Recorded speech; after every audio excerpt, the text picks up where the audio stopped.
The Ojai City Council and the Parks and Recreation Special Joint Meeting, August 19th, 2014. Roll call. Councilmember Blatz. Here. Councilmember Lara. Here. Councilmember Clapp. Present. Mayor Pro Tem Smith is not here at the moment. Mayor Strobel. Present. Chair Haney. Present. Vice Chair Rylander. Here. Commissioner Ittner. Here. Commissioner Basor. Here. Commissioner Becker. Here. Commissioner Ford. Here. And Commissioner Roddick is not here at the moment. Councilmember Clapp, would you lead us in the Pledge of Allegiance? Where's the flag? Oh, there it is. Follow me, please. I pledge Allegiance to the flag of the United States of America and to the republic for which it stands, one nation, under God, indivisible, with liberty and justice for all.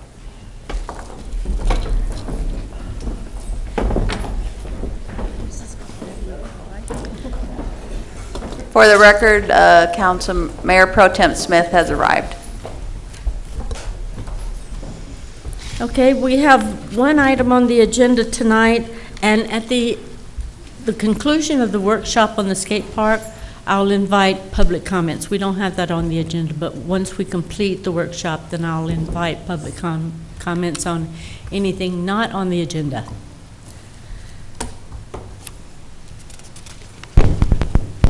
And Mr. Clark, should we turn this over to you? I guess that'd be a good start. So, council members and commissioners and members of the public, thank you so much for coming tonight. This is a workshop session, and it's primarily designed to share information and to engender discussion about issues related to management of the skate park, but we're not expecting the City Council to take any final action this evening. To start off, I'd like to ask Mr. McCleary to make a presentation, and we can then go from there.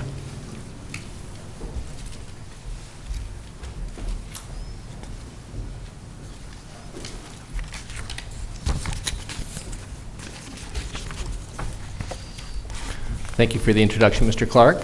My name is Steve McCleary. I'm the Deputy City Manager. As part of my duties, I have oversight of the Recreation Department. And good evening, Madam Mayor, members of the City Council, and members of the Parks and Recreation Commission. So I'll try to be fairly brief in my presentation tonight. I'll pull that up here.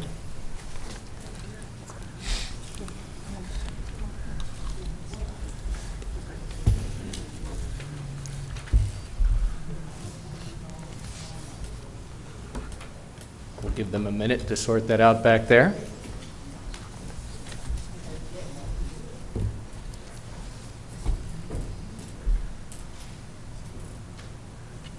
Technology today, can't live with it, can't live without it. There we go. You can't see it. Thank you.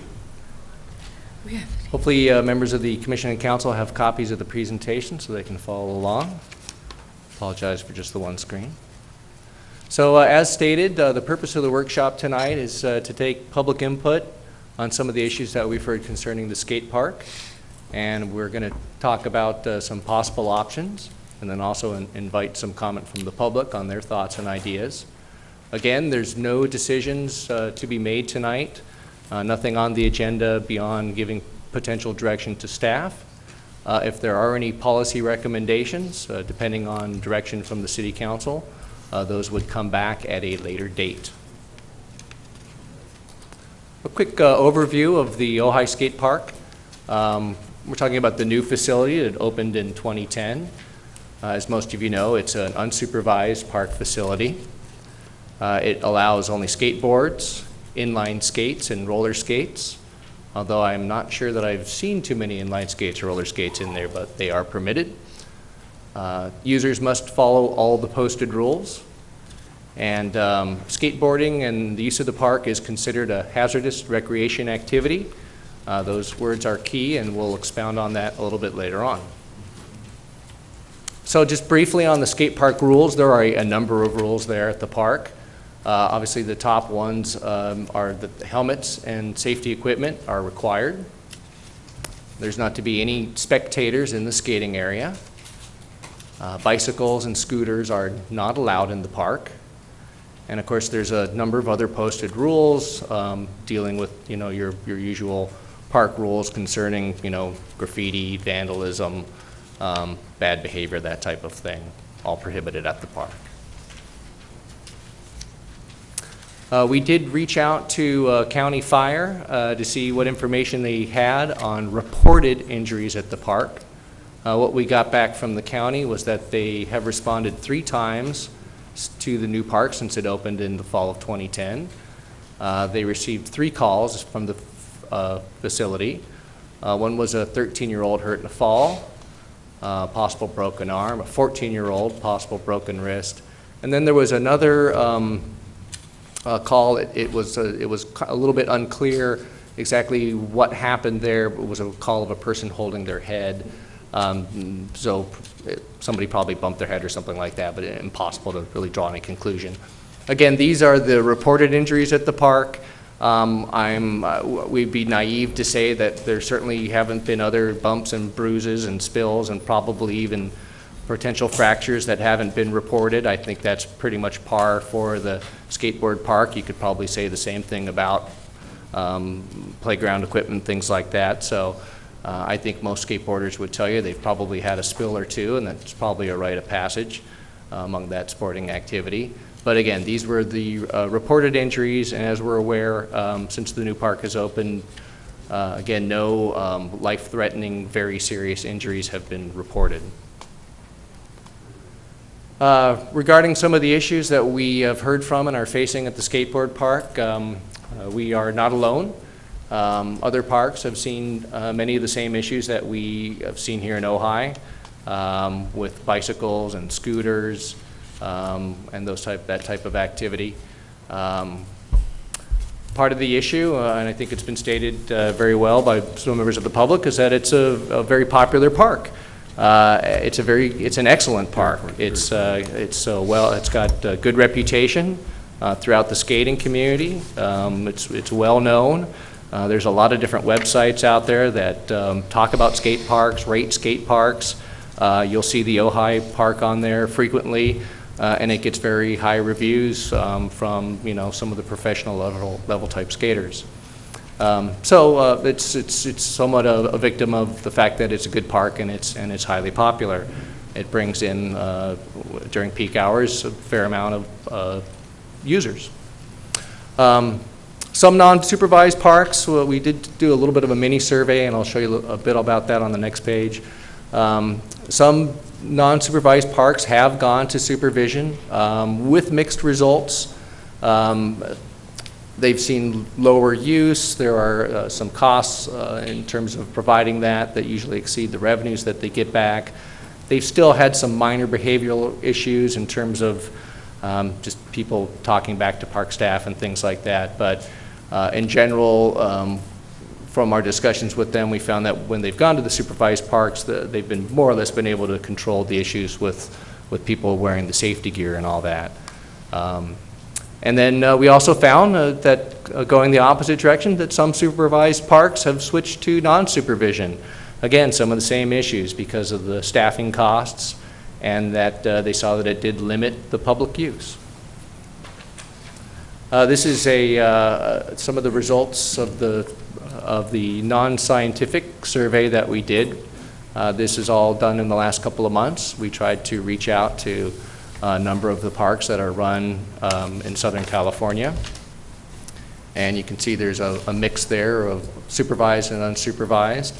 Most of the ones that we contacted were unsupervised. And as you can see, most of them do not charge an entry fee. The major problems, it's tough to glean too much off of this, so I would caution reading too much into that. Again, we've seen the issues that we've seen here are very similar to what's been experienced at other parks in Southern California. Interesting on the fencing, at least on the survey that we did, it was pretty much split down the middle. Some of them are fenced and about half of them are not. Anyways, we can come back to that if there are questions. Wanted to talk a little bit about the city liability and how that comes into play here. The rules that we have adopted for the park, and there is a city ordinance that has been adopted that establishes the rules for the park. The city has to comply, the rules have to comply with state law regarding there's hazardous recreation activity. The law is very clear about liability in terms of public entities.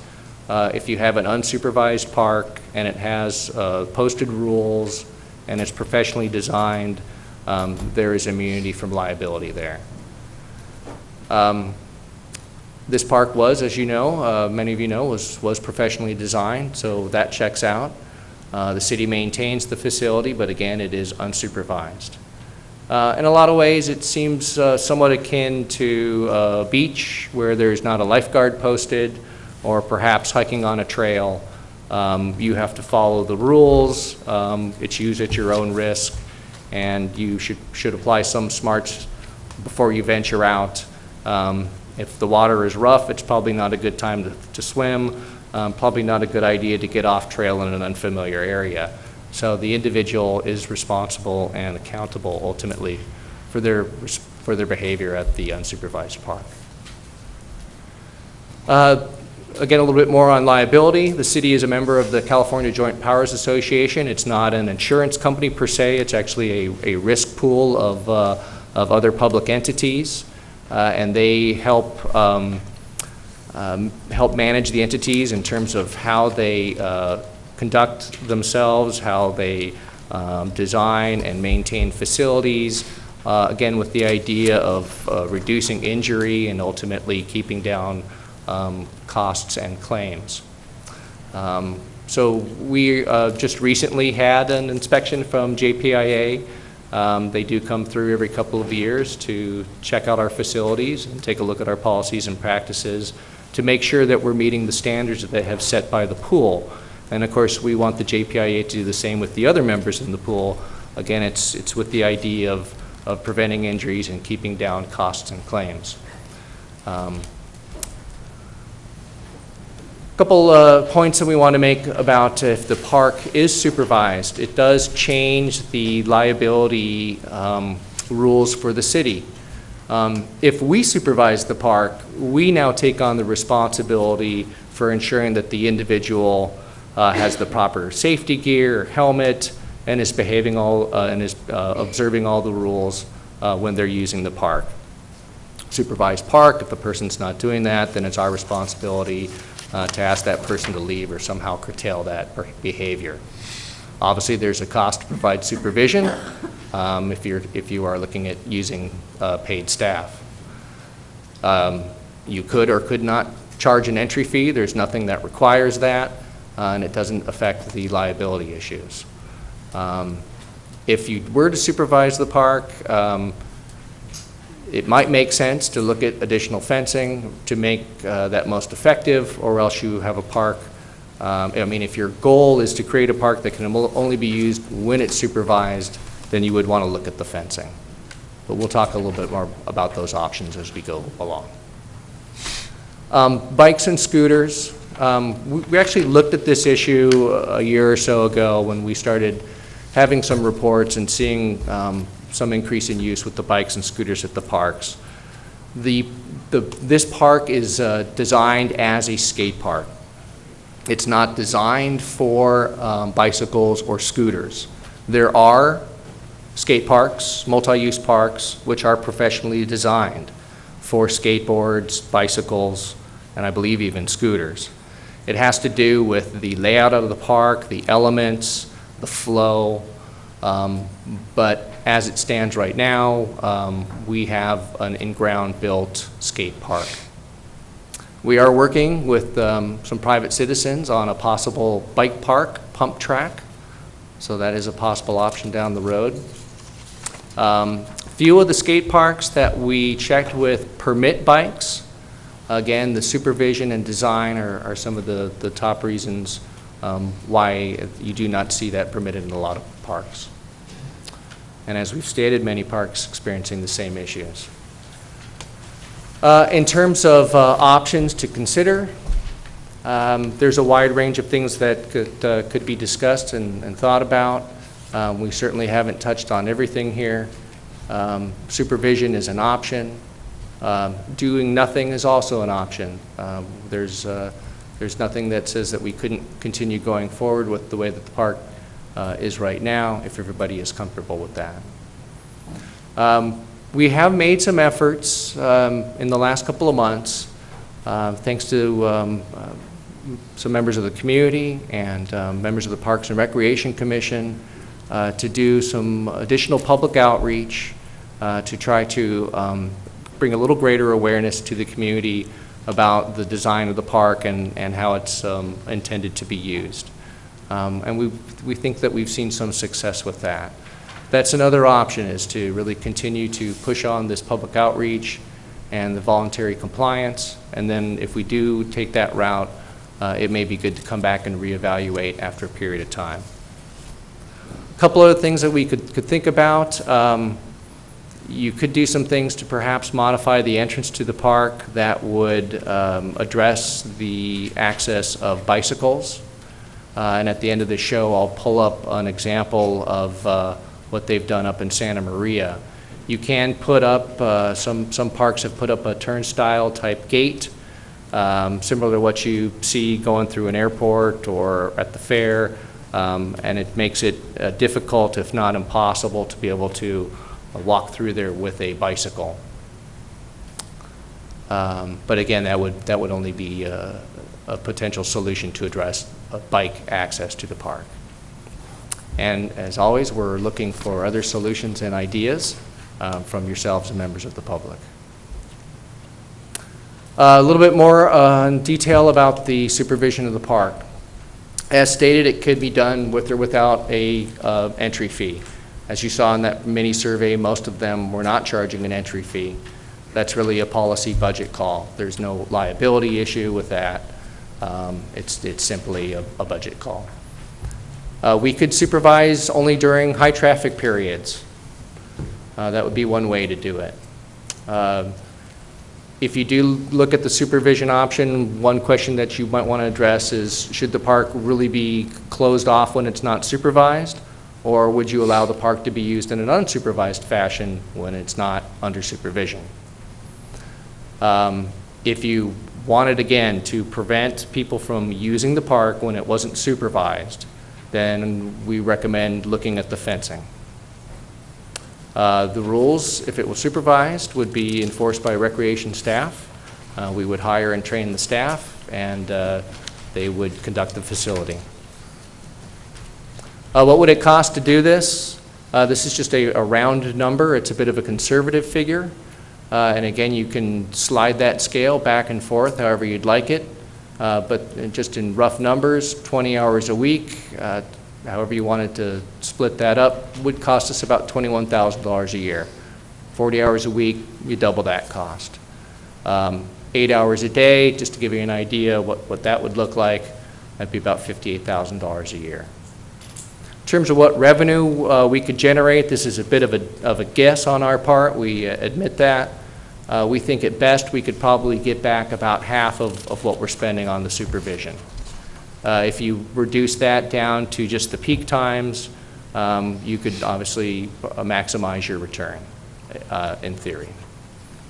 If we supervise without addressing fencing, then there's a question of just the whole issue with supervision. But really that comes down to your feelings on if the park is supervised, are you okay with it being an unsupervised facility and used as such during the unsupervised times? Other options, and I want to emphasize that I don't have a lot of detail on the other options here, simply because we're really hoping to hear a little bit more from the public and members of the council and commission on other thoughts and ideas. But we wanted to at least give some flesh on the bones so that you had an idea what we were talking about if we were looking at supervising the park in terms of the costs and the liability impact. But again, there are a number of options that could be considered beyond what we have addressed here. Again, you can make no changes to the park as it exists and operates today. We could continue to focus on the public and parent outreach and come back and reevaluate that after a period of time. We could also look at modifying the park entryway. And I'll pull up those pictures with the, actually, could we go to that slide really quick so that,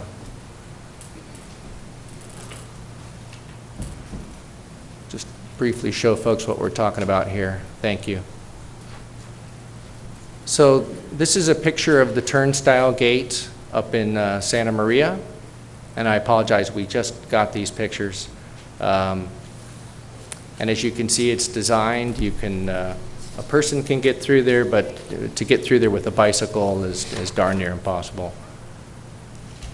This is not a very good shot, but looking at it as it integrates with the fence entry there. And then this is just a shot of their fencing around. But here's the turnstile again.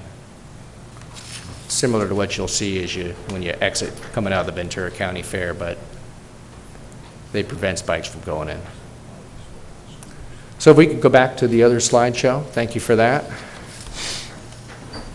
Quick segue there.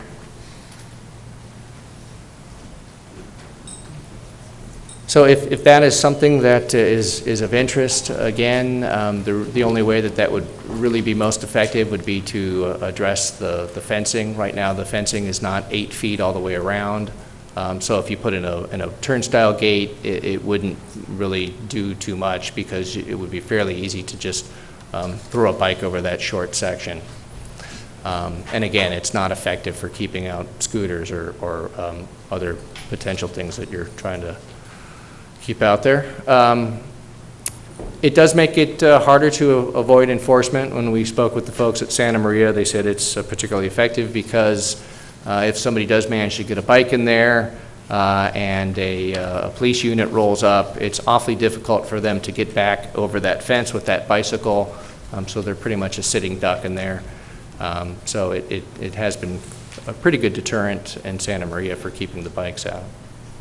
And the cost would be about $2,000 to $3,000 to install the gate, and there would be obviously some costs if you wanted to change the fencing as well. It would certainly negatively impact the open feel of the park.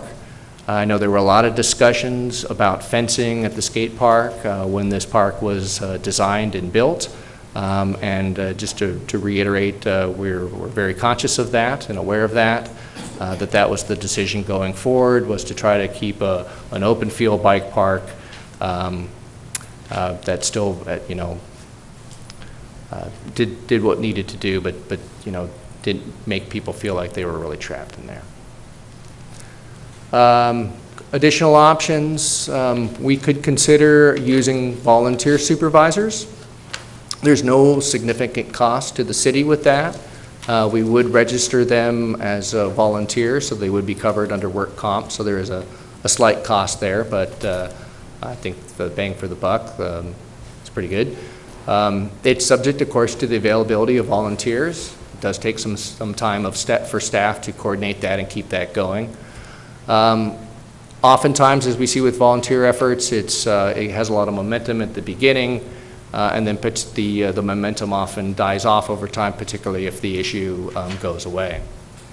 However, it could be effective in setting the tone, and I think we've seen some early feedback that we've had some success with the public outreach here.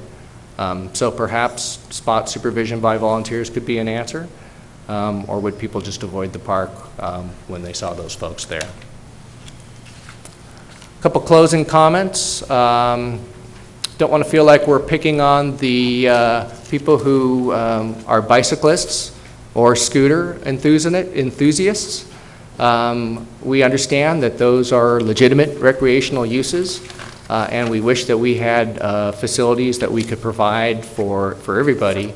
And of course, not just stopping at bikes and scooters. We could go on and on. Certainly, creation of a bike park and a scooter park would give a location for these activities. It certainly would eliminate it at the skate park, but I think it would make a huge difference. So that is something perhaps to look at long term. We are working with a volunteer group on a potential bike park. The volunteers are doing the heavy lifting at this point in terms of trying to find a location. And they have a plan that is a professionally designed course. So they are bringing a lot to the table, and we are working with them to try to find a potential site that we could bring forward for these bodies to consider down the road. We'll also be exploring some sites for Scooter Park. We've talked a little bit about some potential locations for that with the Parks Commission, and that is something that we're going to be digging into a little bit more, I think, as we get into the fall months. Both of these projects, I want to emphasize, are completely conceptual at this point. We have no budget, no particular direction, but we recognize that these are recreational needs, and we're trying to at least come up with some options to consider to address the needs of the bikes and scooters. That, in essence, is my presentation. I'd be happy to answer any questions at this point. I should touch on one point, which is the law enforcement of the park. One of the challenges, of course, that the police department has is trying to respond to a number of calls, and they have to do those within priority. So it's challenging, I think, for the city to rely on the police department to be able to enforce the park rules. We're certainly not talking about criminal activity, fighting or drinking drugs, any of those criminal activities that go on in many places throughout the city. That's the role of the police, and that's their highest priority, of course, is to respond to those calls. We're not suggesting any change in how the police enforce the park at this point, but perhaps just for to gain a little better understanding in terms of what we see as the police's role. And again, it is challenging for them to be able to respond to the many different calls that they have to respond to in the city. So with that, are there any questions from the members of the council? Are there any questions from commissioners or council? Madam Mayor, I do have a question. So when we talked about this item, we talked about in the council meeting, it was my understanding that it started, there was a concern about safety and about the increase of calls due to vandalism, fights, drugs, and it seems that out of your report, it's mostly non-compliance. Is that correct? Well, a couple things, and I don't know if this helps or not. I think part of the discussion that we had that night in the context of the lights had to do with whether or not we were going to see an increase in calls because we would have extended hours at the facility, which I think in a way is almost a no-brainer statement, because if we were to build, say, another Sarzati Park and put it on the east side of town, well, we would start getting calls for service at that park. So I don't know, and I shouldn't speak to the level of calls at the police department. I should let them try to address that question, but I didn't get the sense that we were suddenly getting overwhelmed with a lot of really negative or bad activity there.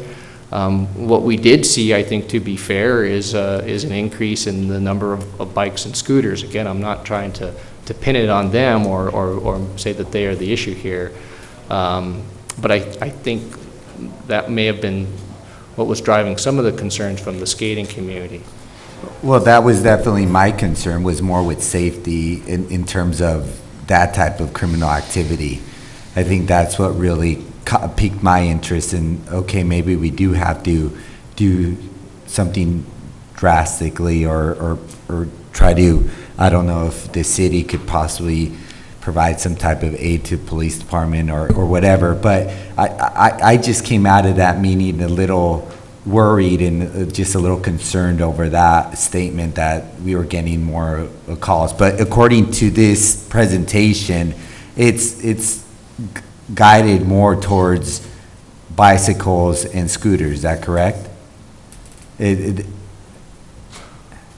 Well- It just seems like all the solutions, all the points were just aimed that we're having more trouble keeping bikes and scooters out. I would say that if the paramount concern is ensuring that we have a park that is safe as possible, and again, I would point back to that example of the beach. If you wanted your beach to be as safe as possible, you would want to have a lifeguard staff there as much as you possibly could. I know it's not completely analogous. So if the concern is how do we boost safety at the park, I'm not sure how we would do that effectively short of supervision or maybe some of the other options that we've outlined here tonight. And again, that could be volunteer supervision. It could be some of the additional public outreach. It could be some of the modifications that we discussed. And you're talking about options to provide safety for the skaters and the users right now, right? Is that correct? Correct, Yeah. yes. And I guess my question is more, the problem is that, the problem really isn't the vandalism and the fights and the drugs that made it seem that was really going on at the skate park. You know, I haven't done any actual statistical comparison, and I'm not trying to back out of the question here. I don't, but I get the sense and the feeling anecdotally and speaking with other park operators, and I'm looking to my recreation manager and my chief of police here if they have any other thoughts, but I don't think we're alone in terms of what we've experienced at the skate park. I think it's not atypical for a skate park in Southern California. I mean, we've had some vandalism, but I don't think it's been severe, and I don't think it's been pervasive. Okay, thanks. If I may comment, I think he's correct. Is this on? We experience pretty much what every other park experiences when you have groups of young adults getting together. Sure, there's going to be fights and things of that nature, and we do experience those, or narcotics calls, disturbance calls, but not on the scale of the scooters and the helmet violations and the bike calls. Those kind of drive the numbers and drive the deputies there over and over again. At least they did. This month has been remarkably quiet, actually. But that's what we were talking about. And I'd like Thank you. Madam Mayor, can I add something to this? Let's see. Well, no, I just wanted to make sure that we clear up what the issue is tonight, because I went out of that meeting with the impression that there was more than just user issues, that it was bigger, the problem was bigger. So I just want to make sure that I understand exactly why we're here and why we're meeting more with the commission and what your report, just so that the public has that benefit of doubt too, so.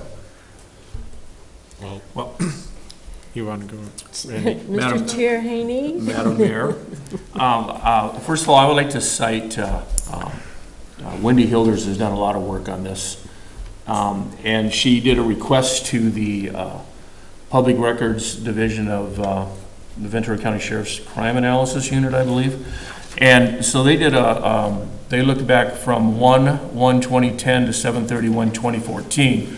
I don't know if that's in anyone's packet.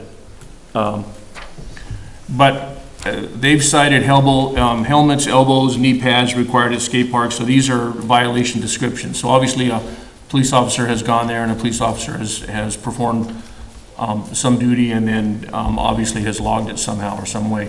So in 2010 we had 30 of those. In 2011 we had 35 of those. In 2012 we had 6. 2013 we had 8. 2014 to date we've had 12. So we've had a total of 91 citations in 4 years regarding not wearing helmets, not having elbow pads on or knee pads on. General skate park facility violations, there's nothing noted, so I don't know what that would be, but there's only 10 of those, so whatever those violations are. And the same with skateboards, roller skates prohibited, we've had 5 in 4 years. So this just goes on and on. We've had 113 violations regarding safety equipment in 4 years. So I don't have a sense that the safety part of it is an issue. I think the bigger issue is the scooters and the bicycles, and the fact that the skate park was developed for roller skates, inline skates, and for skateboards. It was not built for bikes and scooters. So I think that's the issue, and I think that's why we're here tonight, is to get some input and to try and solve those issues. Commissioner Rylander? Sorry, there's echo. Thank you for putting this together. I know it's a lot of work. I just want to reiterate the same. Your voice is very soft, so if you would speak I can directly yell. into the mic. I just want to say that, or actually ask you, if you met with the users of the skate park, and because that's who it's built for and why we're here, what do they want? I hate to try to speak for somebody else, but I guess I would encapsulate it by saying probably the best way I could put it is they want to have the park available to use as I believe it was designed to be used.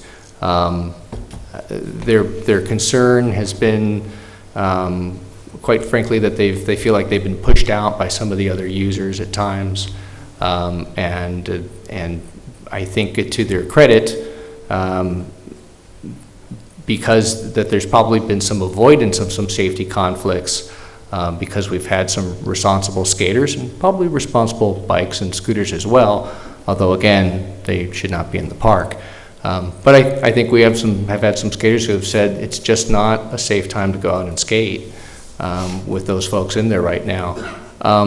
However, it really, you hate to, I think, overgeneralize any of it because, I drive by the skate park several times a day. I visit it quite often, and I've seen every mix from nothing but bikes to nothing but scooters to an even mix to, pretty much dominated by skateboards to a couple skateboarders in the bowl and one bike and a couple guys on scooters going around the side. So it really varies from time to time. I think what we noticed significantly, and again, I really don't want to feel like we're picking on the bikes and scooters, but it is a prohibited use. A couple years ago, we really started seeing more and more of the bikes and scooters, and I think it really did affect the skating community. But to try to answer your question, I don't. The folks that we've spoke to pretty much want to keep the park as is. They like the way it's designed. They like the open feel of it, and they generally don't think supervision is the way to go. And because they're concerned that it's just not going to be as accessible to them. Thank you. I think that this is well presented and informative, but I also, my son's a skater, and I know that him and his friends love the skate park, and there's nothing wrong with it. So I feel like we're here to fix something, or there's options in here that just are adding and wasteful money-wise, to spend $58,000 and then cut out the hours for the skate park and build fences. And I feel like we're making a prison instead of leaving it the way it is and finding an option for the users that need a place, like bikes and scooters. So I think I would just like to say that to everybody, that, that's it. Any other commissioners, council members have questions for Mr. McClory? Sophocles, did you have anything to add? In reference to Council Member Savara's comments, I don't think that with any other park, like Sarasota or Libby Park, you see any more fighting drug use at the skate park.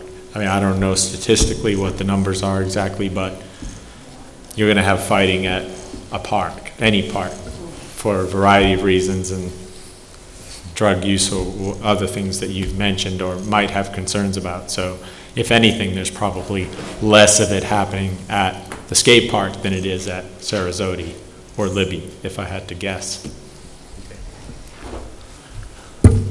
Mayor Pro Tem Smith, would someone pass her a microphone? It's interesting that, Savara, you mentioned safety.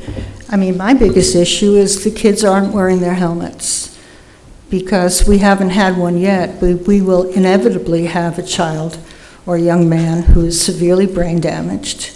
The chance if you have bicycles in there and scooters is even greater. I don't care about the city's liability. I care about this child who at 14, his whole life is ruined. His parents' life is ruined. I have seen too many of these kids in the hospital. And 2-3 weeks later, the mom is at the bedside saying, oh, he's so much better today. He moved his pinky. And, you know, you can go down to Rancho Mirage and see all these brain-damaged young people who took risks with high-risk sports and were not wearing helmets. I'm more concerned about brain damage, and we will inevitably have it unless we have some way to insist that kids wear helmets. We all wear seatbelts. We put babies in car seats. What is it? Perhaps, Sunday, you can give me some reason as to why athletes who skateboard do not want to wear helmets. Tell me what is the flaw in helmets? What does it do to prevent them from doing the tricks they do or whatever? Do you have any insight into that? It comes down to personal choice. I think it's also usually teenagers that are doing that, and that's pretty much a teenage thing to do, to not want to follow rules or, you know.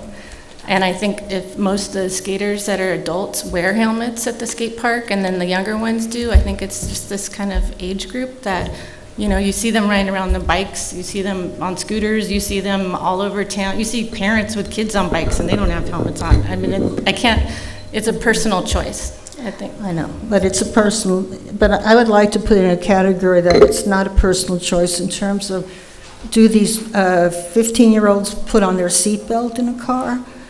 Would they put a baby in a car seat? I mean, where does the line go from personal choice to a tragedy, and at which nobody who is severely brain damaged, if they live for another 20, 30 years, believe me, we have a service called California Children's Services. No family can afford their care. It all comes down to our taxpayers. I'd like to make sure that our park never has a tragedy like that. So personal choice to me, that may be why they don't do it. That's what I'm saying. That's why they don't do it. I know why they don't do it, yes.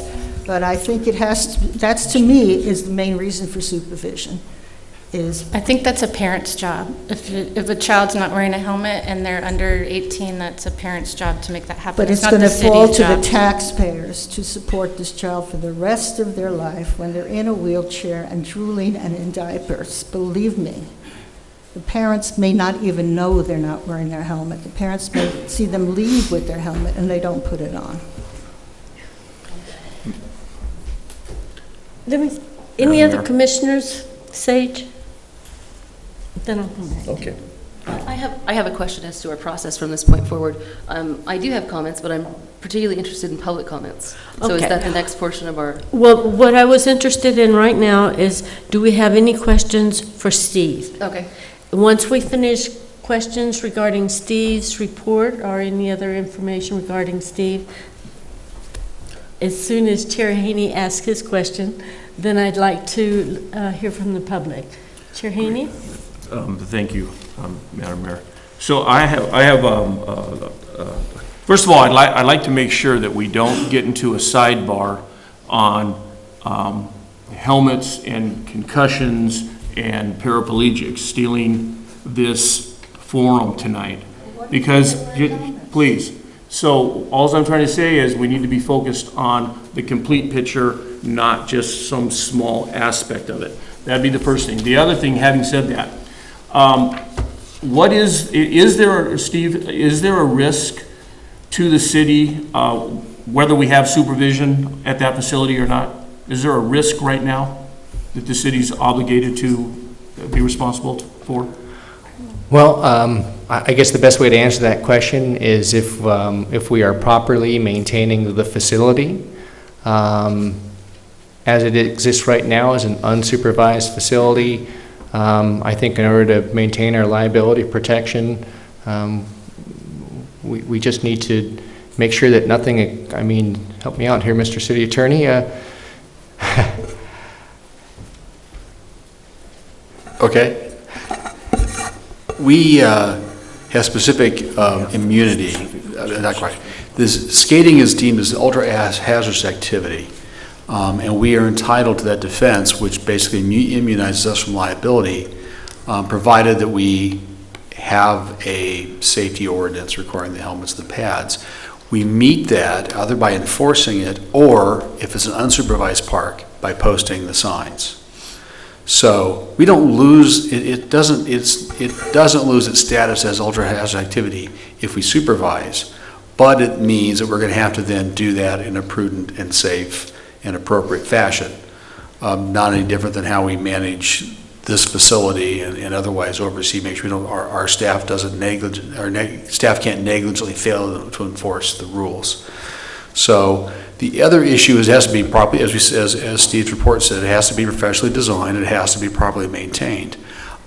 I have some concern from the question from a dangerous condition of public property, from a maintenance question. I remember statements by members of the public that scooters, particularly and bikes, potentially are damaging the park. And if we have a conditions created that isn't properly repaired, then we have a potential exposure for liability for a dangerous condition of public property. So just the fact that either people aren't wearing their equipment, or the fact we have scooters or bikes at the park doesn't change the liability, the ultra hazardous activity characterization. But we still have to have that defense. We need to be properly maintaining the facility.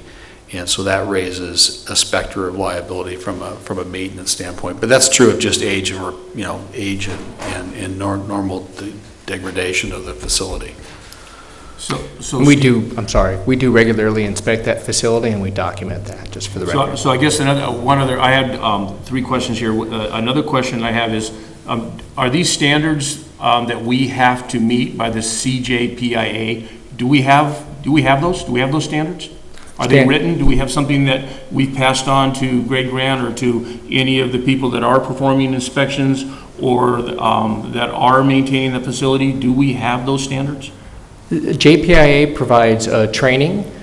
We have one person on staff who is a certified playground inspector.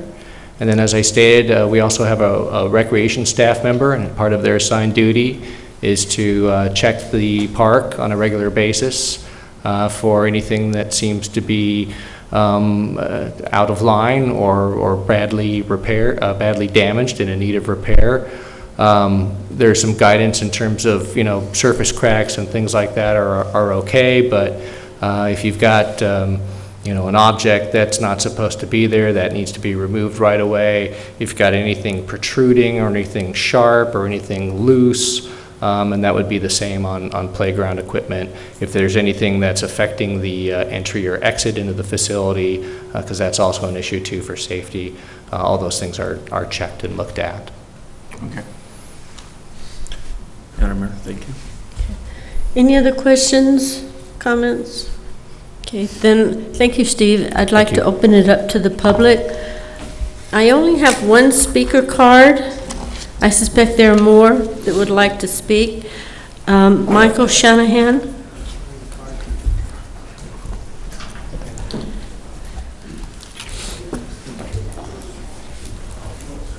Good evening, members of the council and of the Parks and Recreation Commission. My name is Michael Shanahan. I'm a resident of Ojai. I actually came here to announce my candidacy for the Ojai Unified School District Board. This seemed like a good opportunity to do it, given that the skate park is on district property, and that I noticed that the district is remarkably absent from this conversation. But I'm not going to give my stump speech. I gave it once tonight. I'm already bored with it. I want to stand here and I want to talk about what I have to echo Councilman Lara's observation, is that I see a very long presentation here about very little. What I think I'm hearing is that there have been, in 4 years, there have been 3 emergency calls to the park, none of which sound serious at all, one of which is holding their head.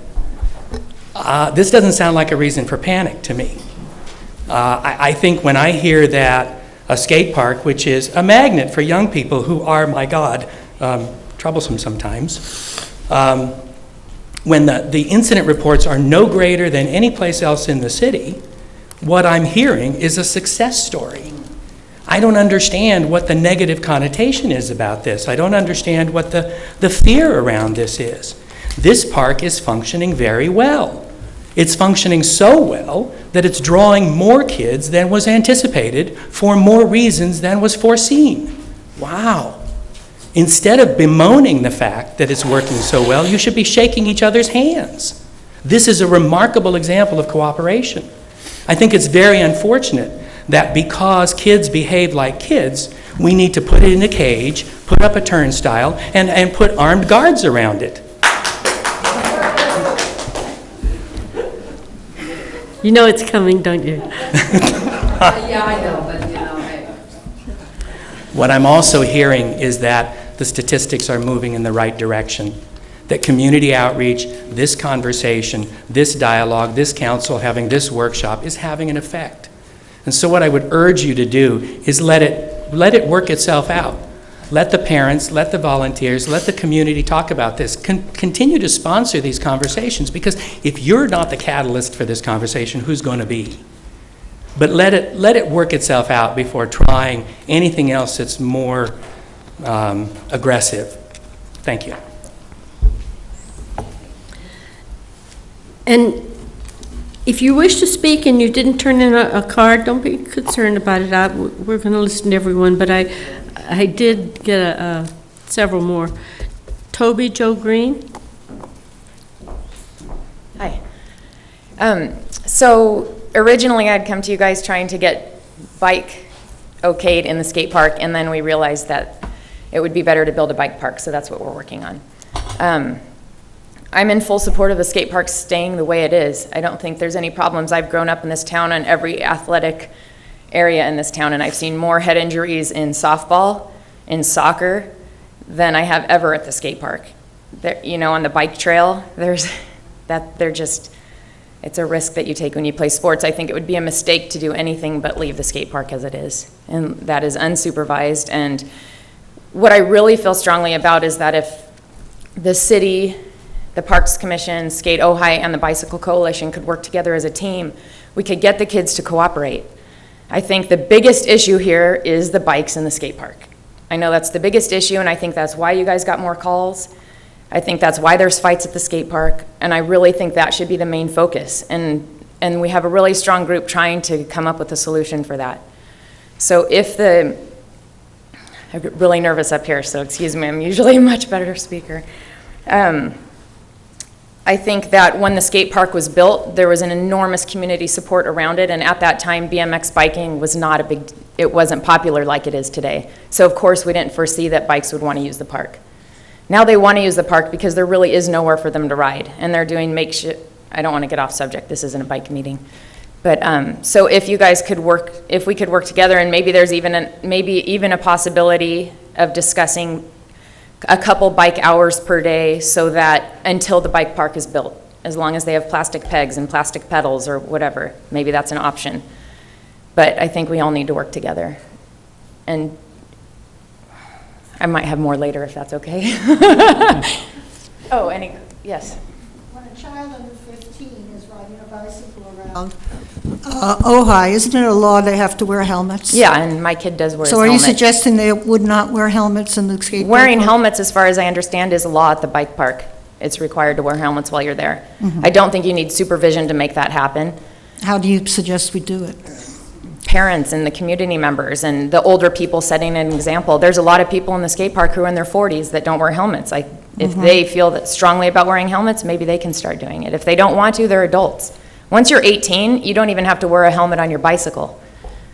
And I know that I've seen more head injuries and bike crashes than I have ever in skateboarding. And my son skateboarded his whole life until a couple years ago, and now he's a bike rider. So, speaking to the helmets, I'd love to see everyone in a helmet, but I don't know if that's going to happen.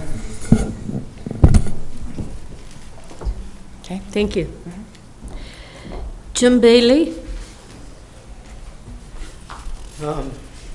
So I speak to you as a individual citizen, but I also work at Oak Grove School as a teacher, and kind of interesting the sidetrack that our conversation has gone on to. It was a topic we talked about yesterday, and Krishnamurti said that it's real difficult to live with discontent. It's real difficult to live with the risk in life, and a lot of us, especially as we grow older, seek to have safety and comfort, and we want it guaranteed. But I don't think we can have that all the time, and it's hard to sit with.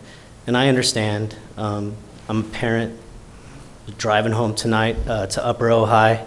My daughter was taking my truck down, and I didn't see her pass me, and of course, you know, my thought flashed like, oh, I hope she's okay. I hope she hasn't been in an accident. But, you know, we can't totally protect against these things in all manners. And, you know, you could cross the street and get hit by a bus. So I want to leave the skate park as it is. The only kids that I see not wearing helmets there are kids who are so amazingly good that it blows my mind. And I never see the kids who don't wear helmets fall in a bad way. I wish they would wear helmets too, but I don't think it's of the extent of a nature that we need to make a change to the skate park. And I really love the open nature of the skate park, because sometimes early in the morning on my way to work, I can get a half hour of exercise. I can't afford to go to the club on a teacher's salary. I can't afford a club membership at the Ojai Valley Athletic Club. But I can go to the skate park and skate for half an hour and get my blood pumping and feel great and grow and learn. And I've gotten better over the last 8 months, and I'm 45 in a week. So it can, you know, it's amazing. It's my self-esteem about skating is just grown. And who knew that, you know, I could feel good about that at this age. So I love that our park is open, and there's been a lot of change. You know, I really appreciate that some concern was expressed, and we did something about it. I mean, I've spoken to kids, and I've said, hey, you know, we've got to put the word out that if you guys don't, you know, keep the trouble stuff away, and you don't keep the scooters out when it's a prime skate hour, like in the afternoon or when it's cool in the morning, that we're not going to get these lights, or we're not going to keep things the way they are. And the word has gotten out, and I'm glad to hear that the calls have gone down. And it's been kind. It's been just a lot of communication. I've had parents approach me and say, hey, I've had parents Facebook me and say, hey, is it okay if my kid's scooter's there? What do you think? And I said, it's complex. You know, if a lot of skaters there, I'd say no. And well, why not? Well, one, safety. Two, it damages the concrete coping if they're in the bowl. So I think we've made a change. We've stopped calling and bugging you guys. And I'm not seeing much of the hooliganism there. I really don't. And I'm glad to hear, Sophocles, you say that it's less than it might be elsewhere. And that's what I've seen. And we're going to keep an eye on it. Anyways, thank you guys. Thank you. Michael Lopez?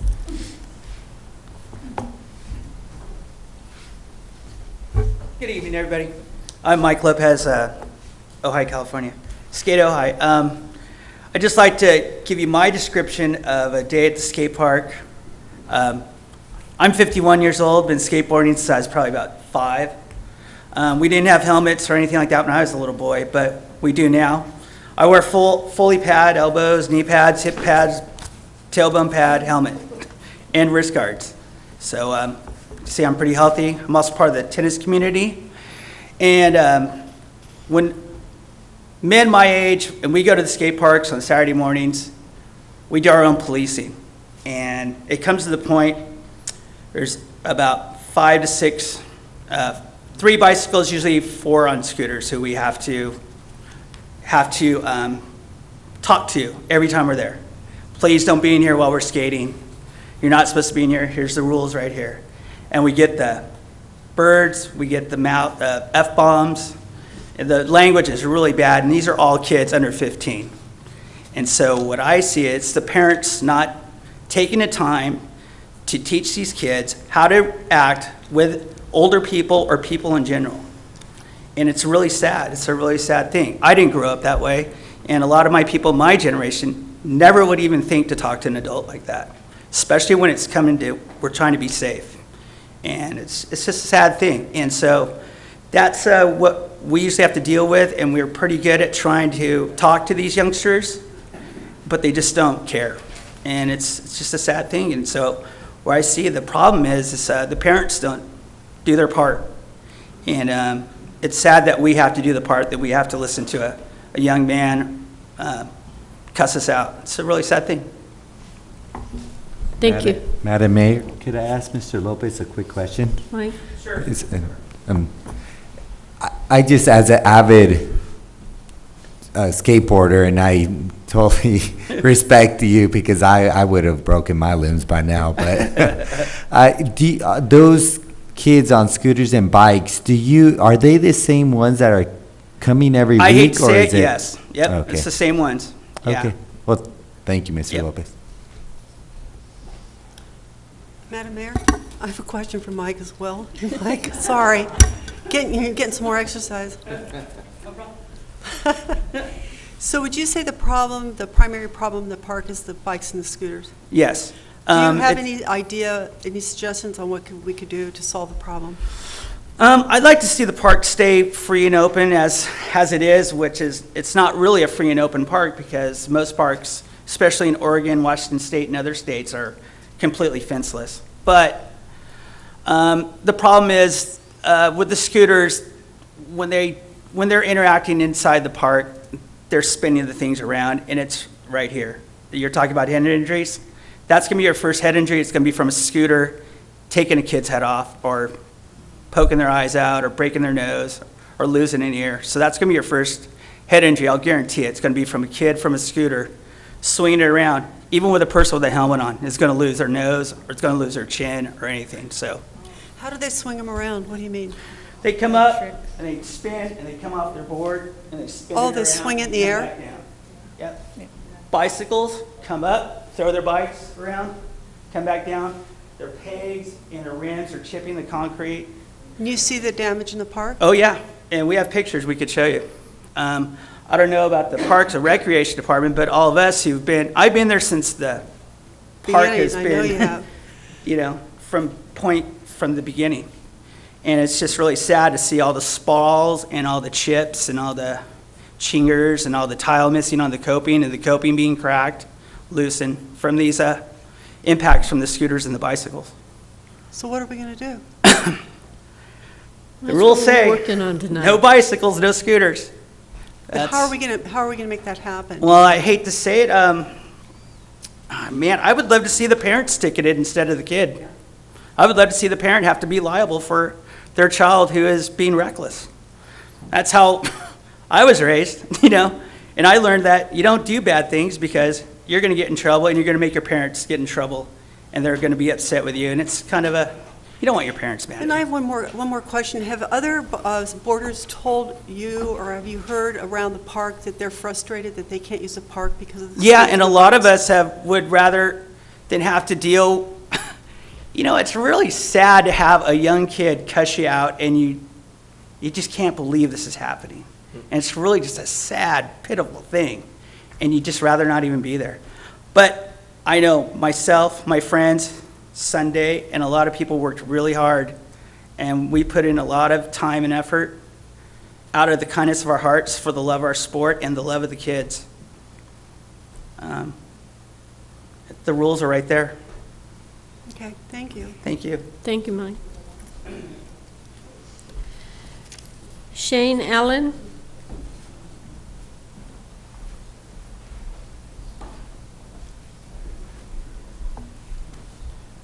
Hi, I'm Shane Allen, live down the street, Kenyatta. I go to the skate park quite a bit. I help a lot in the process. I moved up here. My wife was born and raised on Aliso. I lived down on the beach in Ventura. I moved up here because of this skate park, because Ventura had nothing for us. I was building a skate park underneath the freeway in the back entrance to the fairgrounds when it was demoed by Caltrans. So the kids in Ventura are still fighting the city council. Well, I looked for an easier out and I came up here. But I skateboard professionally for the largest skateboard company in the industry.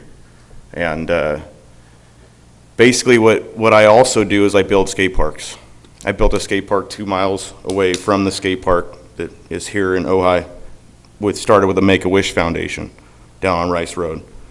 And I've noticed that a lot of my friends no longer want to go to the skate park because of the problems that are happening there. So they're asking me, can we come down to the safe skate park? So on top of that, I'm also, right now, I just did the breaking of skate park Oakview. I'm building skate park Oakview. We're building a bike track right next to it. These things are all just happening without meetings, without a lot of trouble. It's just flowing. So at the skate park, I also go there all the time, middle of the day when I'm doing a run or whatever else I'm doing. I'll stop by, I'll talk to parents, I'll talk to kids. I get negative reactions from parents. I have parents not caring about the rules and then making up excuses and other problems that are happening instead of facing the responsibility that they should have. So the outreach program Sunday's been coming with flyers. Wendy Hilgers has pushed it dramatically throughout the time. It's working. It's all working. And talking reasonably and responsibly to parents works also. This is all things that are working. The open field skate park is awesome. That's what Ojai should have. It's a beautiful setting with the pink moment in the background in the evening. I mean, it doesn't get more romantic than that. So, on top of the skate park issues, I go there, I replace tiles, I fix cracks. Some of the cracks are big enough to stick my hand inside of. They're as long as my foot. I have about 10 pictures. I was going to go to Rite Aid and get the pictures developed, and I was going to pass them around, have you guys all look at all the damage at the skate park from bikes and scooters, but I was watching my 2-year-old son.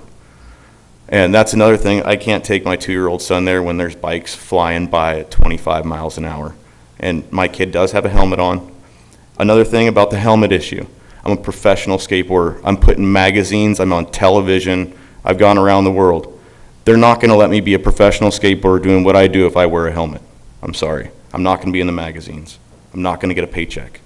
This is what the kids see and this is how it is. So, I'll just let you know. Thank you. Any questions? Oh, looks like we do have Before I some walk away? questions. I just want to thank Shane as a community member and a father and someone that works here in Ojai, because every time I go by the skate park to do outreach, he's always there and he's respectful and he's talking to the parents and the kids and he tries really hard. And it takes effort to put yourself out there in the community, and you're doing something that, you know, it's hard to do. And parents aren't always receptive, and the kids, you know, they're not excited about not being able to be in there. So I just want to say thank you. Madam Mayor, I have a real quick question. Did you say you would or wouldn't be able to get the endorsements with or without a helmet? I would not be able to be endorsed by the companies if I wore a helmet doing the kind of skateboarding I do. If you wore a helmet? If I wore a helmet, I would not be getting paid. Yes. Are you finished? Mr. Haney? Shane, why do you have your 2-year-old wear a helmet? Because he's a boy and he's not 18 years old. When he's 18, he can make that decision for himself. So you would recommend that any child using that facility under the age of 18 should wear a helmet? Yes. And what you were also saying is what they see on television and what they read is about pros who are not, but these pros are also adults. Most of them are? Yes. Okay. I would like also to add that we had a donator come in and donate $25,000 for lights. Because of the bikes and the scooter issues at the skate park, he no longer wants to use the facility and is pulling out his donation. So we will no longer have that money for lights. Madam Mayor, I have another question. That speaks for itself. All right. I have another question. I know you're doing the outreach now, and there seems to be some progress. Yeah. But in my experience in my life, things flare up, people take action, and there's some progress, and then everybody kind of goes back to normal, and you go back to the way it was. Do you see that potentially happening? And if you do see that happening, that it's going to continue to be a problem, what do you think the solution is? I think the solution is that the skateboarders, they care. The parents of the skateboarders also care. And if we have a flyer and the city's backing, we will continue to tell and spread the word that this park was built for skateboarding, and that yes, you can go start your own committee or BMX Ojai, get a BMX park. You know, these are all things that took 18 years. This didn't happen overnight. So this still will not happen in Ventura. And I was fighting in Ventura, not fighting, but I was helping in Ventura for years, all up until I took it upon myself just to build a park. So sometimes kids take action, they'll build dirt jumps, And I see that all over Ojai. On the trails, I see dirt jumps all over. But the thing nowadays, I hear the BMX kids say, I don't want to get my shoes dirty. And a lot of these kids got some nice clothes. They got the iPhones, iPhone 5s. I mean, they're like 12 years old. I'm going, geez, oh, Pete, kid, that's amazing. So this is what I see. This is what I feel. I mean, it takes progress with parents, kids really wanting things, and then that's what I want. I will continually be there at the skate park, even though I travel and do everything else. I always come back to the skate park and I let the kids know, hey, can we pick up our trash? Hey, can you not break all the tiles on the pool because I got to fix them? Well, that doesn't work because now they're coming back and they're breaking them on purpose because they know that it makes me upset and I have to get in there and fix them. So excuse me, if that's the case, what makes you so optimistic that they're going to ultimately not go into the park? Because it's working. Huh. Slowly but surely, in the past month, since Sunday and the other Skate Ojai members made the flyers, and we've been doing it together in the past 1 month, I imagine you said that things were starting to calm down over the past month. I see a drastic improvement. So I think that if we can give it maybe another month, we'll see what another month would do. Maybe that we have 3 new signs at the park. The other thing is the flyers. I just feel like the people that I give the flyer to and I explain the reasons, they tell me they're tax-paying citizens and their tax dollars built the place and that they're going to let their kids do whatever they want to do in there. And I tell them sorry, but sorry I didn't bring printed copies of the pictures. I have them all on my iPhone right here, but yeah, I have an iPhone. But the damage is pretty impressive, and it's hard to keep up with because all the patchwork. I go in, I put half thin set, half mortar. I come in with concrete adhesive. I fill in the joint cracks. I've got Sikaflex, donated by California Skate Parks. It was a $1,000 box. Wendy's grandson brought it from the last street league course. And we're trying to take care of these little problems by myself. The police stopped me, asked me what I was doing, wrestled me about it, told me I had to have a uniform. So I said, okay. I put on an orange vest. So all the things that are going together with the kids destroying the place, it's all starting to calm down. Things are starting to get better. I see the kids are picking up their trash. The bikes are starting to stand on the other side of the fence. I don't know if they're doing that all day long, but I do see an improvement. It's been 1 month, so. Madam Mayor, I have a question for you. You said you're a professional skateboarder. Have you talked to other professional skateboarders or about skate parks? Is this a regular issue? If they've had a successful solution to it? Yeah, do you have any the other skate parks, yeah, they refuse to let the bikes and the scooters in their park. They'll do it by force. So that's the way that it goes at the other skate parks. You're talking about fights at the skate park. It is definitely because kids are on the scooters and the bikes. They move much faster than skateboards and they take a lot less balance ability. So a little child can go real fast on a scooter. A skateboard, you have to have control over the thing and you're not going to have the same agility on it. So if a younger kid is going to move slower, you can prepare for that. All of a sudden, in my experience, I was hit by a 6-year-old kid on a scooter. I ended up laid up on the couch, not being able to go to 3 events. And I was thinking pretty long and hard about how I could talk to that kid's parents. And when I did talk to the kid's parents, they've been starting to not bring the kid as often. But I still have to talk to him every time I see him. So you're saying that the skateboard community has really taken upon themselves to really enforce the rules in that. And maybe not in the best fashion, but they do govern their skate parks in other places. So okay. Thank you. All right, thank you. Thank you. Michael Francis Smith. I want to thank you very much for allowing public comments tonight. I am struck again by how Ojai has a wonderful reputation and it doesn't know it. I think our last speaker, Shane, illustrates the level of professionalism and how the rest of the skate world looks up to our skate park here in Ojai. So yes, there are concerns about safety, and there's certainly concerns about scooters and BMX bicycles in a course that was designed for skating only. I think those need to be addressed. I'm wondering, is the city able to reach out to the public? Because this is a case where there's obviously potential for the parents to do the supervision that is necessary. I want to remind you that if young people don't have something productive to do, they get into trouble. I'm a psychotherapist and I work with young people. And I just want to say, you know, skating is a really wonderful outlet for a lot of kids. And I hope that you understand that you're in a leadership position among other cities locally, and that you really see this as a good thing. Yes, we need to be concerned about safety, but let's not forget what it means to be young. I want to ask each of the members of the council to please stop by the park. Have you seen what some of those kids are doing over there? I mean, it's pretty amazing. And perhaps we should get into a position of celebrating what is good and outreaching to the public in a manner that can solve the problem.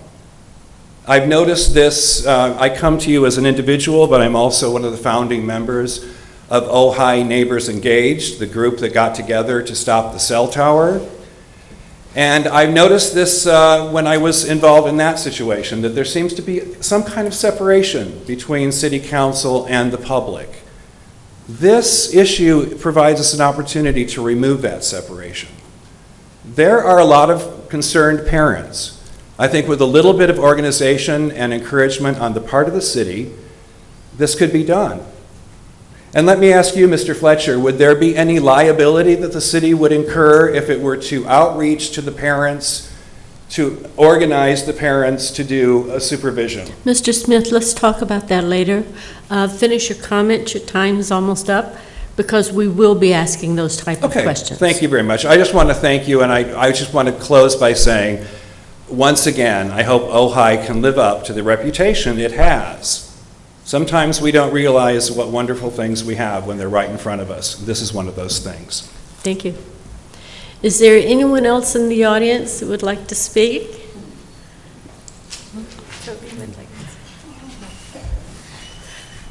Hello, Deborah Moe, Skate Ojai, 18 years on that committee. I think you can walk out your front door, fall down the steps and break your head. I think, you know, accidents happen. I think what we accomplished with the skate park is just phenomenal. I think the outreach poster that states right there that it's a $275 fine for bikes, scooters, some of the rules. I think that's a great thing that and I almost wish this could be like a whole page in the newspaper, because I think that there has to be a venue to get this out, because a lot of the parents don't go to the skate park. That's their babysitter. It's just been such a phenomenal success. I don't know why we would want to change that. I think, you know, if you look back on your own youth, we all went through periods of rebellion or whatever. Well, maybe not all of us, but I think that some things that happened 2 years ago, they've moved on. The kids have gotten older.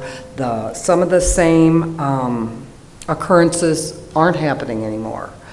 I did a study from Santa Barbara to San Diego. There's over like 170 something skate parks, and there's maybe 9 that are supervised. I don't want to see our kids in a prison. I don't want to see a turnstile. I think it's working, and I think that if something like this is put in the paper, I think if perhaps there could be a volunteer schedule of some kinds that, I mean, I would be willing to go 2 hours on a certain day. I mean, I don't know how that would work, and I know that sometimes they would dissipate like, it has. But this is just a phenomenal park, and I don't want to see it change. And when you stated earlier that BMX bikes weren't big when we started this, Corey Coffey is a BMX rider around here, and yeah, it is big. And I think that if you get a group like we had for Skate of Ojai and had a fundraising Finish up, Mo, and then we'll thing come like back we to you did, later. it can happen. But the bikes and scooters are destroying what we have, and I think that has to be the number one concern for the skate park. Is I don't see any hours to put this in because it's not there. It's damaging our park. So we fundraised for this park, many of us in this community, for skate parks, for skateboarding. Nobody from the bikes and scooters came out in support of that, and nobody from the bikes and scooter helped Mo, us. I'm going to interrupt you because part of teaching our children to obey rules and regulations is a 3-minute warning. Oh, Harlan.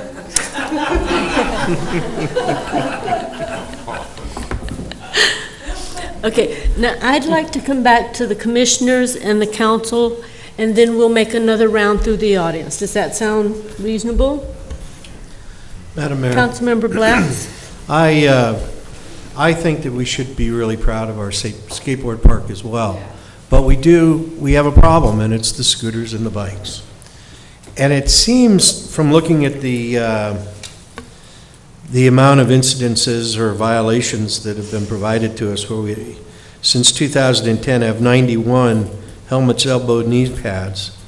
And then you look at skateboards, roller skates, prohibited, prohibited is 5.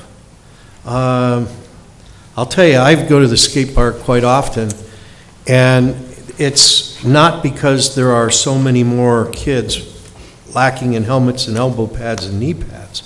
It's because we're enforcing against the kids that belong there. That is their park. I'm not as concerned about the helmets and the knee pads as I am the bikes and the scooters. And I don't think we're enforcing the bikes and the scooters. I think this thing could be solved very easily if we laid off the kids that are on skateboards, regardless of what they're wearing, and go after the kids that are on the bikes and scooters in the park when they're not supposed to be there, and start enforcing it against them. To me, that would keep them from coming back.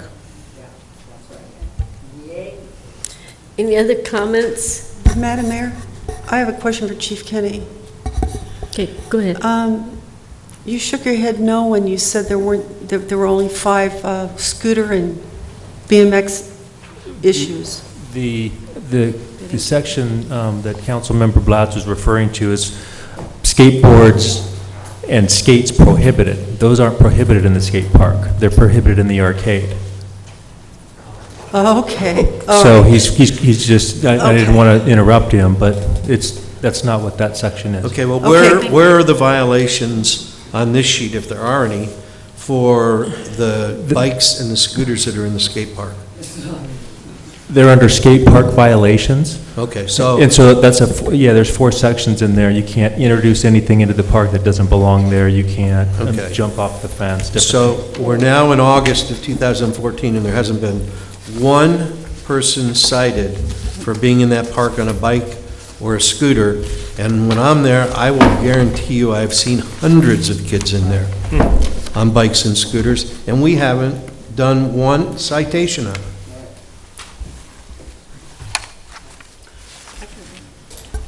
it. Did you want to say something? Commissioner Rylander? Oh, I just, I personally know that the day after we all spoke at the city council meeting, that the kids that were skateboarding, there were 9 of them that all got tickets while the bikes and scooters just were shooed out of the skate park.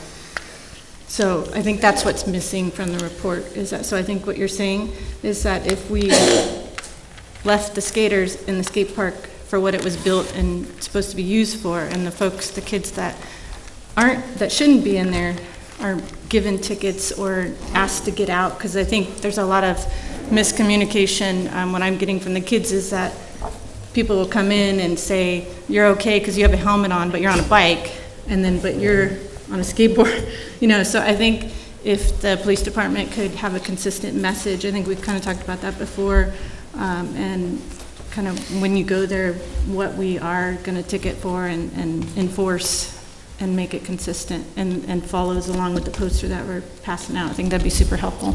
Mayor, may I respond? Yes. And ask Sandy a question. What would you, what's your guess as to the age of the scooters? You know, it varies. I know a lot of those kids, they could be from, I would say it taps out at 16, but 90% of them are super young. They're probably 3 to 10, and that's why we'd really like to get a scooter park to get them to a safe location. And I know that when the other kids were ticketed, they were asked how old they were, and they were all 15, so they got tickets. Yeah, that's the I mean, we're, to give a ticket to a 7 or 8-year-old, I don't think that's appropriate, or appropriate use of the criminal justice system. So that's why they're not cited and they're shooed away. What about the parents? That's why I don't have the opportunity to cite their parents. Yeah, and I would never, I'm not saying, Yeah. I don't want anyone to get a ticket that's 7 years old, you know what I mean? Right. I think it's a parent issue, and I think we've been talking about that, but I think the fairness of you but not you in front of everyone doesn't work, you know what I mean? Councilmember Platt? You know what I'm struggling with is, it's been posted for 4 years that scooters and bikes aren't allowed in there. But they're consistently in there, and it's gotten worse. I agree with Councilman Blatz. It's, every time I drive by there, it's just like full of scooters and bikes. I don't even see skateboarders anymore. And then I hear talk of building a bike park. It's kind of like, God, you know, I don't really feel like building a bike park for these kids, because they're blowing off the rules at the skate park.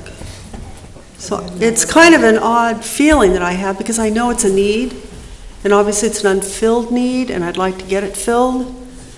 But I think there has to be some outreach from on the other side of the dais here, by the bikers and the scooter people, in good faith, to stay out of the skate park, in good faith. Show us that they can obey the rules. And I think you'll have a whole lot more reception on this side to trying to help get a park built. But when there's this constant disregard and testimony of abuse to adults when they try to have these kids move out of the park, I'm not inclined to be supportive of a BMX park. I'm really not. I'm sorry. That being said, we've got a problem. And I don't know the answer. Because we can cite those kids that are on the bikes and the scooters. As soon as you're gone, they're back in there. It's going to be an ongoing problem. I don't know the answer. I honestly can't. I've been sitting here going, there's got to be somebody, there's got to be some way, there's got to be some way. I can't come up with it. The only thing I can come up with is to ask Mr. Troy Becker to come forward to the podium and tell me if he has a solution. Mayor, Mayor, may I respond? Yes, you may. Yes, just make sure you turn on your mic. Okay, yeah, I'll turn on my mic. I'm having a deja vu moment. Are you? I am, back to when we started to work on the skate park. This is exactly the kind of dialogue that was going on then, and so I have a frustration with that we're going to this idea that we should not serve them because they're misbehaving. No, I don't want to do that. I want to serve them, but I'm telling you, I don't feel like. Well, I understand, but the interesting thing is, out of all that skate park, there was that same exact perception and feeling. It was voiced a lot at the beginning of that process. And they're not wearing their helmets. Well, what we're talking about, though, is the skate park is very successful. I just wanted to share that I am having a deja vu moment, hearing the same things about bikers that I've heard about skateboarders. And I think that we have an opportunity to provide yet another recreational opportunity for kids, and that's what we are about, giving them as many possibilities as possible for different types of kids. So that's enough said for me on that. The other part I'd like to address, go ahead. May I respond first to that? I think it's a two-way street, and that's what I was trying to convey, is that I think everyone's responsible for their behavior and how it impacts others. I think the bikers have a responsibility for how it impacts the people that have the authority to get a park. And we have a responsibility to respond to the need of the community and for the biking community. It goes both ways here. That's what I'm saying. So what I'm saying is, please, let's have it be a two-way street here. That's what I'm saying. I'm not saying I want to disregard the need. I don't. I would like to fill the need, but I really feel that it goes both ways. It's a mutual respect thing here. Well, and I think for me, to lead into the next part for me, which is what do we do? Yeah. I think we're on a path that we haven't been on with outreach, which is wonderful. And is there a partnership with law enforcement that combines the outreach possibilities that Toby brought up with, you mentioned 3 organizations. How do we get those organizations together to help send out the pamphlets, those people who feel comfortable stay at the bike park and educate people? I think it's a great idea, and you're seeing change already. So how do we as a commission or a city council support those groups that are closer to this to help educate everyone? Because part of this is an education piece. And then how do we interface with law enforcement so they can support that? Not always in a penalizing way, but maybe there's a way to come out. At times we've done positive reinforcement. Law enforcement officers will come out with gift certificates and things that we were able to find through Skate Ojai, or people who went out to local businesses and handed those out and came out and were creating positive relationships and getting to know the kids on that front. Like they were they were kicking people out, they were ticketing for violations, but they were also at the same time rewarding people who were doing what they were supposed to. So I think there are, we've come up with quite a few things here tonight that are actionable items that we as a commission or we as a council, I think, can help support and organize and serve as maybe a focal point to start the action. And I think that flyer was a start, and I think how do we support that and move farther and get more people involved so that, and actually, to me, and this is, is there an event in this? Is there something? We had the open house here at the Parks and Recreation to get people in, to show them what we're doing, to highlight what's good and help people understand better. The skate park has an opportunity to do something like that too, where education can come with an exciting event, and maybe law enforcement can be there to meet people so that we're building community relationships. So I just wanted to share. I think that out of this meeting already tonight, I'm already hearing a lot of potential, and some of it is already happening, so we have things to build on. So I'm really excited. I'd like to stick in a couple words real quick. Oh, yeah, go ahead. I do agree with what you said, that building positive relationships with the kids is really essential, at least for the police officers. I remember, when was this? I'm not sure how old I was, like maybe 8 or 9 years old, seeing officers mounted on police horses, and it was really cool to talk to them and get to know them, and they introduced themselves to me, and I got to pet their horse, and it was really cool for me, and I got to respect the officers more because I saw them more as a friend or somebody that I knew, rather than somebody who, I have to watch out for this officer. I already had this weird predisposition, maybe because I was watching Cops or something. Yeah. But anyway, I do think it's important to have a good relationship, and I'm not sure if the officers have, because I really don't know, but going out and speaking to the kids and hi, I'm officer whoever, and talking to them, they're probably going to less likely want to disrespect that officer, because they know I know this officer, he's somebody that I've talked to before, and he's introduced himself to me. I'm not going to want to disrespect him and get in trouble with this person that I know. And I also would like to ask that maybe if we put in a municipal code or something where we can allow officers to confiscate scooters or bikes, because if a kid, especially, you know, the age range that we were saying, 7 to 10 years old, the officers will probably not want to cite them, as they said before, but if they can confiscate whatever they're doing, scooters or biking, then they'll not have that with them for, you know, however many days, 60 days, and they'll be like, okay, I don't have this scooter that I was riding here, I can't do that anymore. I should probably thought about that. I probably shouldn't have done that because I don't want this to be gone, and maybe something like that. I don't know if we can do that, but that's an idea.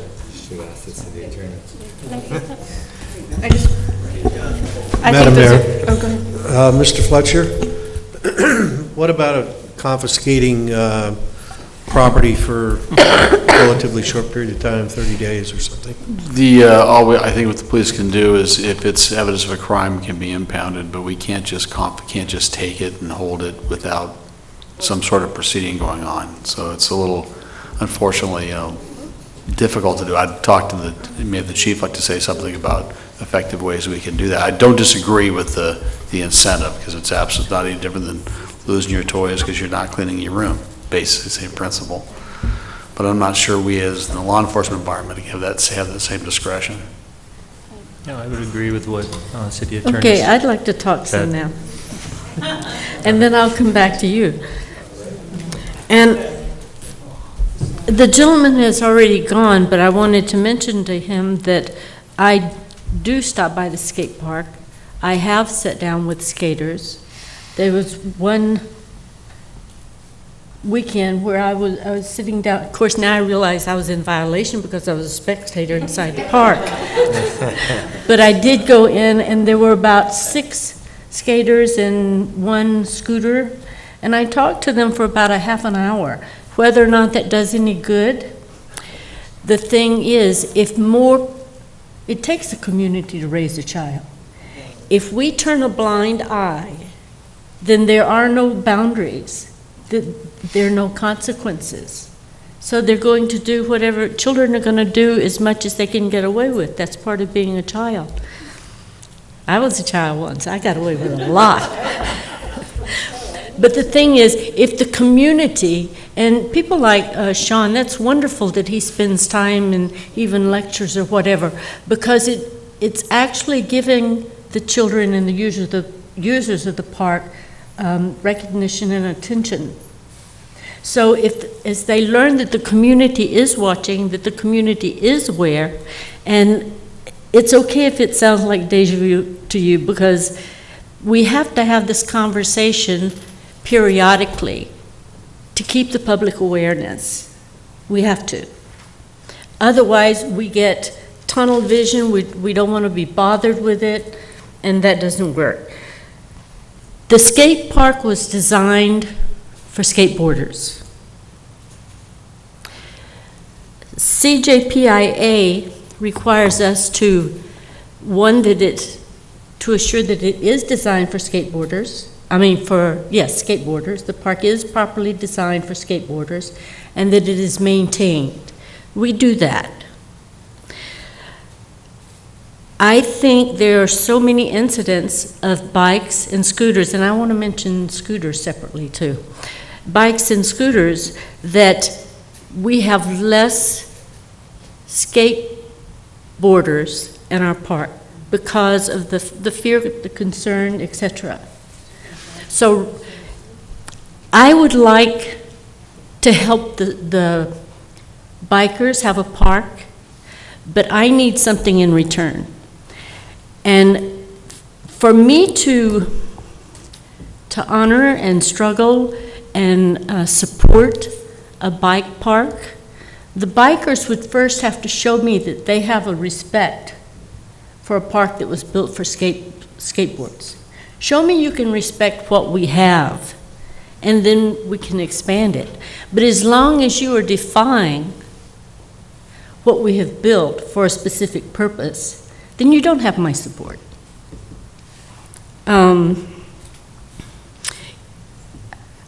The police may not be able to do this, but surely there's a way.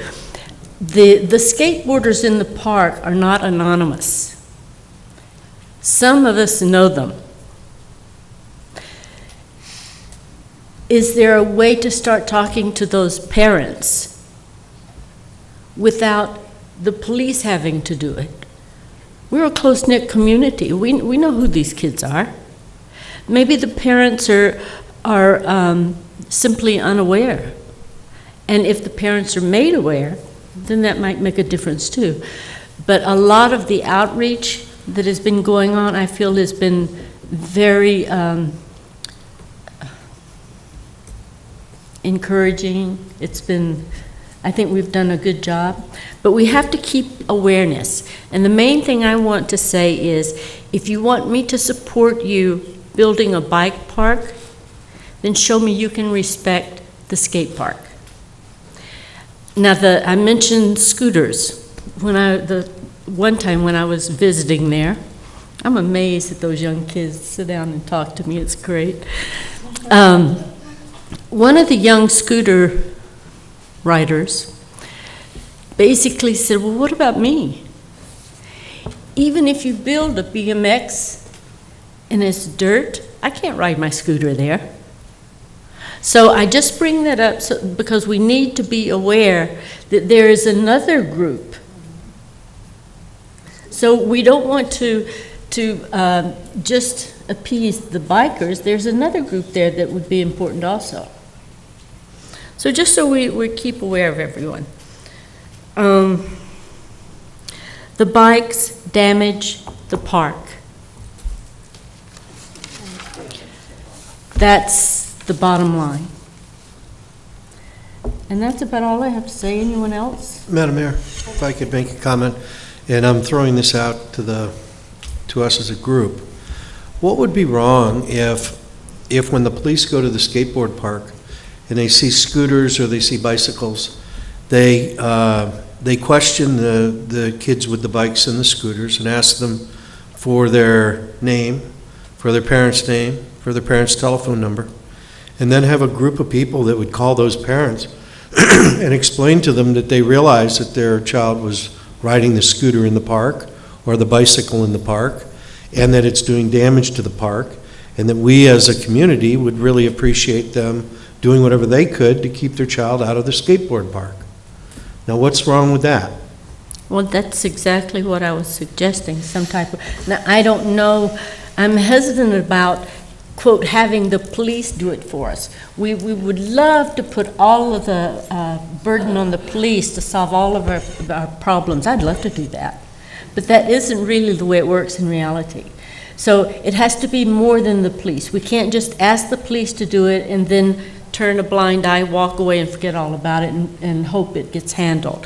The community has to do it too.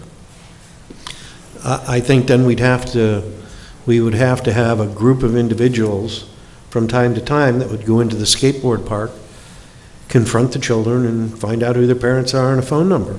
Mm-hmm. And if the kids aren't going to give it to you, what are you going to do? At least if you have a uniform on, they typically will take attention, pay attention to you. More so than if I were to walk in there, I think. And something that, I'm still talking? And something that Austin mentioned that I really like, and even if it is a process that we would have to put in place, impounding the violators' equipment, whether it be skateboard or a bike or, not skateboard, whether it be a scooter or a bike or whatever. Impounding the offending equipment, does that necessarily have to cost a lot of money, or is that something that a violator could work off with community service? Is that something that maybe they could go to skate park rules or something, like we go to driver school if we mess up? The thing is, I think if we set up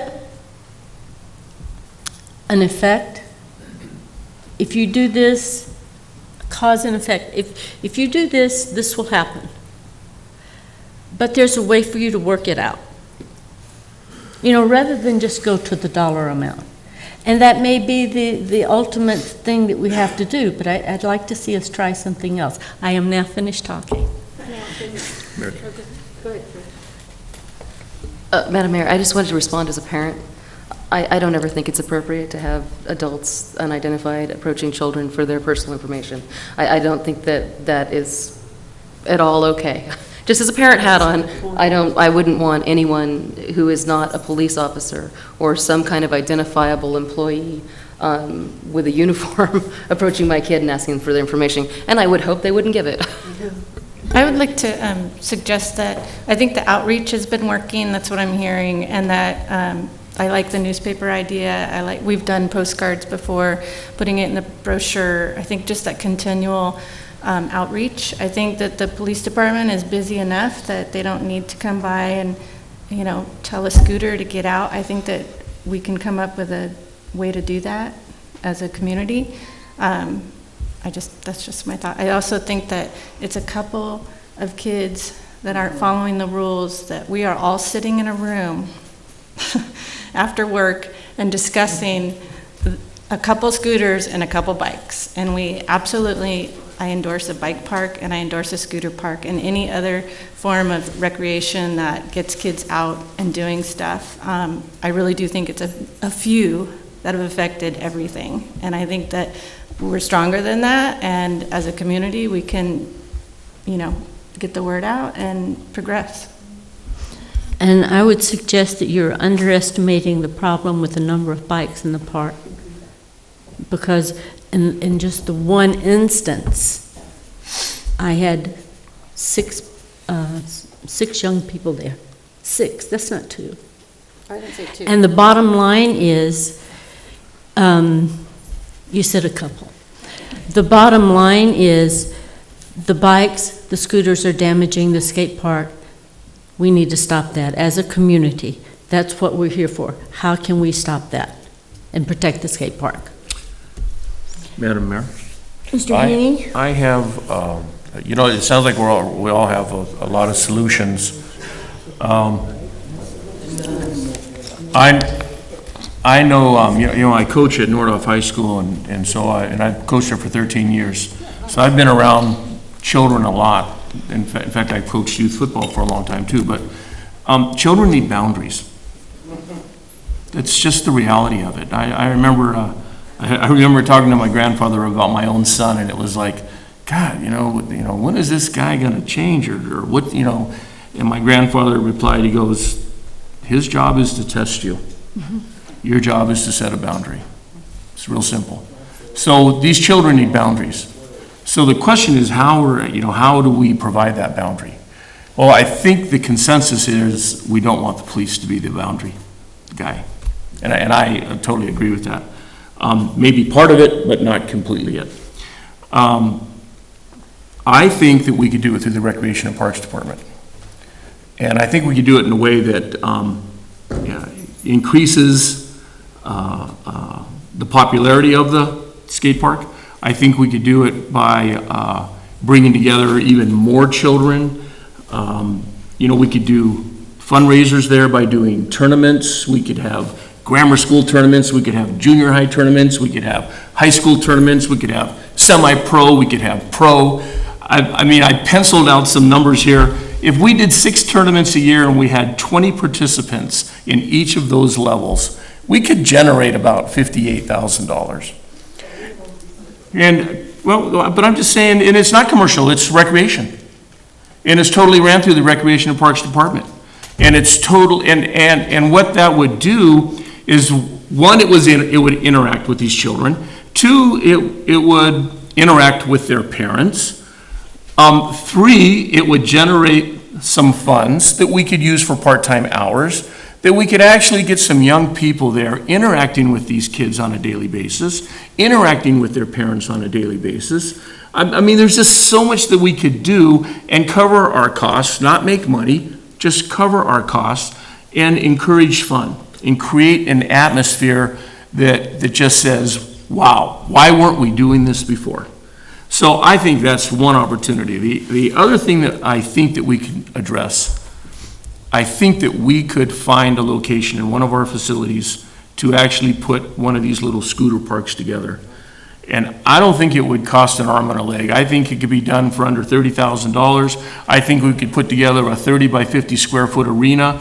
I think that we could do something simple, quick, and clean, and fun, and get these children on our facilities. That's where we want the 3-year-old through the 11-year-old or the 10-year-old. We don't want them they can go to the skate park, but I want them here. I want them not only scootering here, I want them doing all the activities that this rec center has to offer. So I think that there's a multitude of ways of doing this.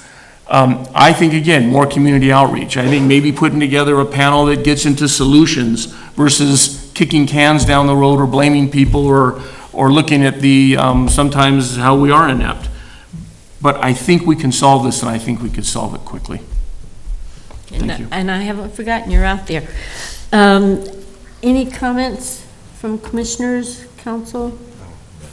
No? I'm coming.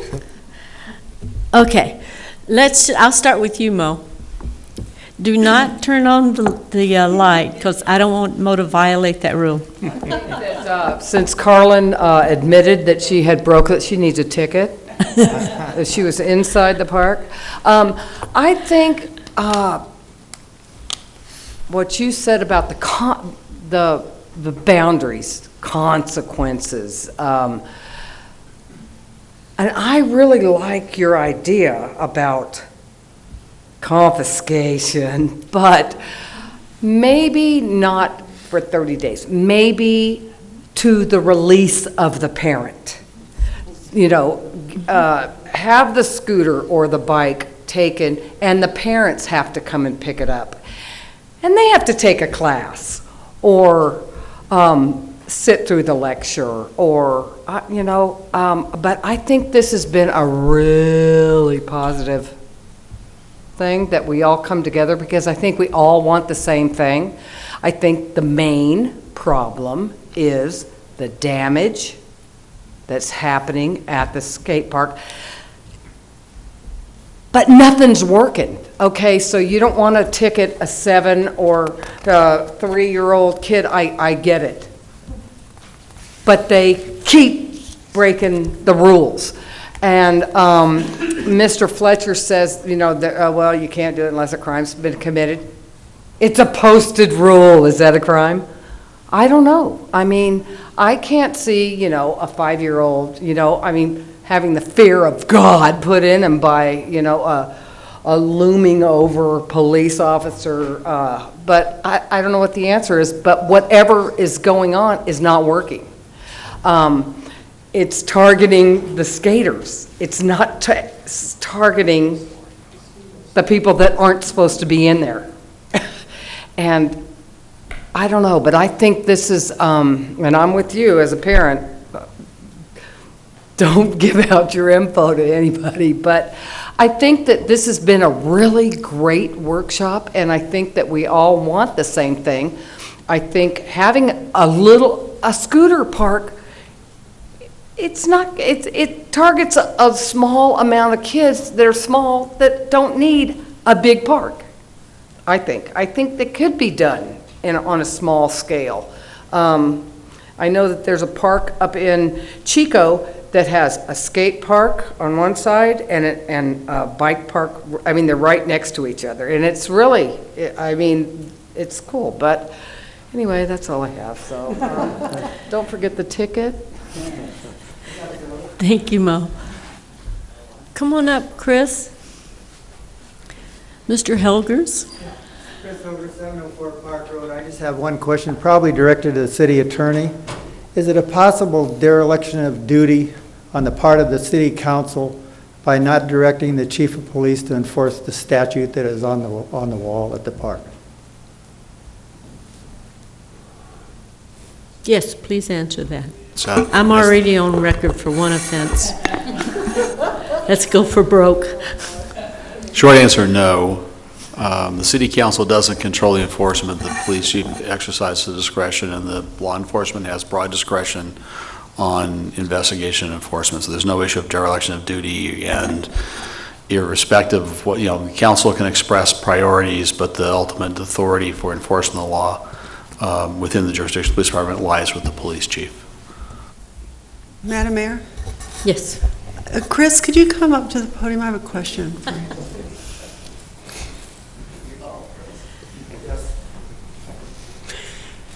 How many hours did you put in at that park with your machinery, and how much money did you donate? A better question for Wendy, probably. Wendy put about 8 years in it. Years, I know she We did. put quite a bit of pro bono work by doing the dirt work, You brought your equipment down there, and Yeah.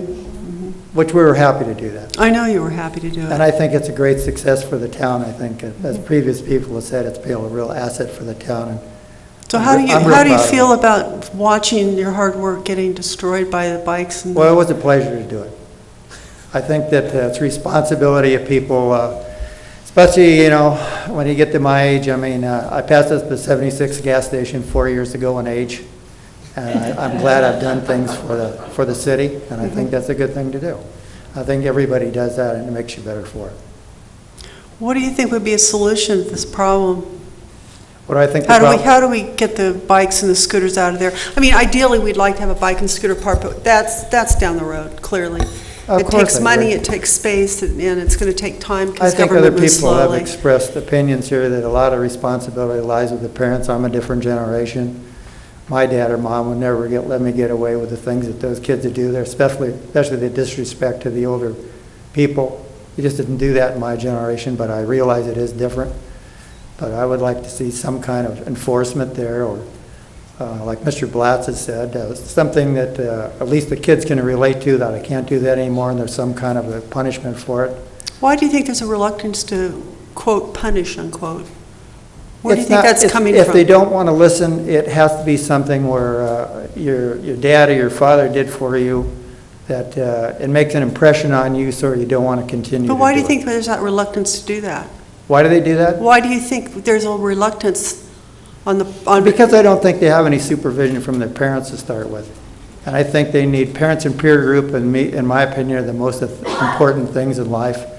What you teach your kids and who they relate and have relationships with are very important in life. which is it's an overall cultural problem, which is, but the problem exists and obviously can't be solved overnight. So in the meantime, what do we do? How do we keep these kids out of the park that don't belong there? I think Mr. Blatz's idea is a very good idea. Whose idea? Mr. Blatz. I think the idea. But we aren't allowed to confiscate. I think that people today, or most all people, respond to some kind of consequence. And if there's no consequence, we're going to continue doing the same thing. And, we all learn things. I mean, I've had a lot of people work for me, and they come back to me later and says, I'm really glad that you were yelling at me there. Or that you're really glad that you told me to do these things over and over, because it was a good thing to learn. And I think that that's responsibility. And people need to do that. I'm so hardcore that if I was the emperor, I think I'd only be about 2 weeks. I'd have everybody in national service for about 2 years. And they could either get in the service, or they could do work for the country, or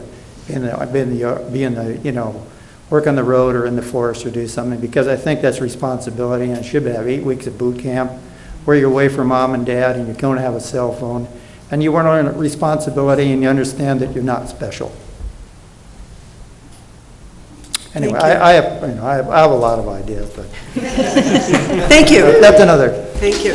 So I have a question for Mr. Fletcher. Mr. Fletcher, you said we aren't allowed to confiscate because a crime hasn't been committed, but the question was asked, if violating the Muni Code was a crime, would that constitute a justification for confiscation? It's more than just having a violation. There has to be a proceeding. We'd have to arrest somebody. The basis That's for taking right. the I remember evidence that. is that it needs to be taken and impounded for evidentiary purposes, and held, and that's the grounds. And then you have the proceedings. And so you have to cite somebody, or actually often arrest somebody. And then clearly And that's a lot of process just to... Excuse me, the DA has told Chief Kinney, correct, we're not going to prosecute anybody under 18, correct?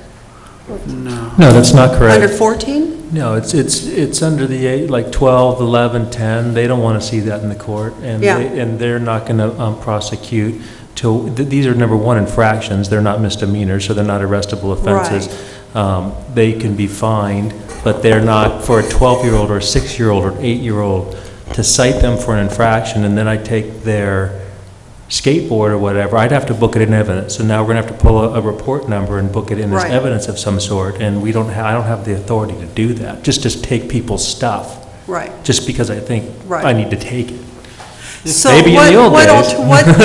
what sort of consequence, what can we do? Are we left with no tools to resolve this problem? That's what it's starting to sound like, that we have no tools in the shed to solve this problem. That's up to the mayor. Okay, unless there's a No, I'd like to know if burning, there's a tool. well, that's what we're Is doing. there a tool in the shed, Mr. Fletcher, to solve this problem? Well, there's a wide range of tools. I mean, some of them, of course, are, but we discussed, there's ways to modify the facility to make it impossible or extremely difficult for people to violate the law by getting their equipment in there. There's been strong statements by a large sector of the community that's not desirable. You have economic impediments to staffing it full-time. I don't think there is a major liability question from the idea of staffing it. It's really a fiscal issue. Actually, I was chatting with the deputy city manager. I think when an opportunity here, and I was going to say, one of my experiences is, and not unlike what folks have said, in the cities I've been city attorney, we've had skate parks, unsupervised skate parks, and I have to tell you, after 14 years, the city attorney of Santa Ana, the largest city in Orange County, we did not have one single claim filed against the city for an injury at the skate park. I was stunned. So I got to tell you, from an exposure standpoint, they're not a big issue. But what Santa Ana had is a park patrol. And part of the issues that you have is with the police department, they have a certain way of doing business, certain responsibilities, the responsibilities of how they enforce the law. And sometimes that doesn't work well in this, playground supervision issue of a park facility. And so, but we had a park patrol that were actually police officers, but they were much more into more like code enforcement and compliance enforcement rather than arresting and citing enforcement.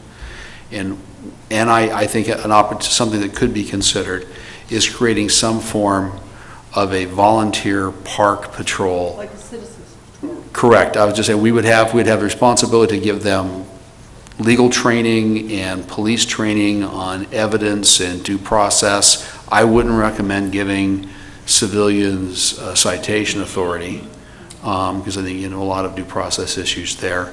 But if you gave them some sanctions, the ability to act in an official capacity to educate people with a level of uniform that creates an appearance of authority, and they could either have the ability to go to the police department if there's a serious problem, or otherwise be a presence, a deterrent. I mean, the truth, everything about law enforcement, most of what we want to do is deterrence, not arrest and conviction. The goal of law enforcement is deterrence, is not to have the crime committed to begin with. Excuse me, how is that different from supervision?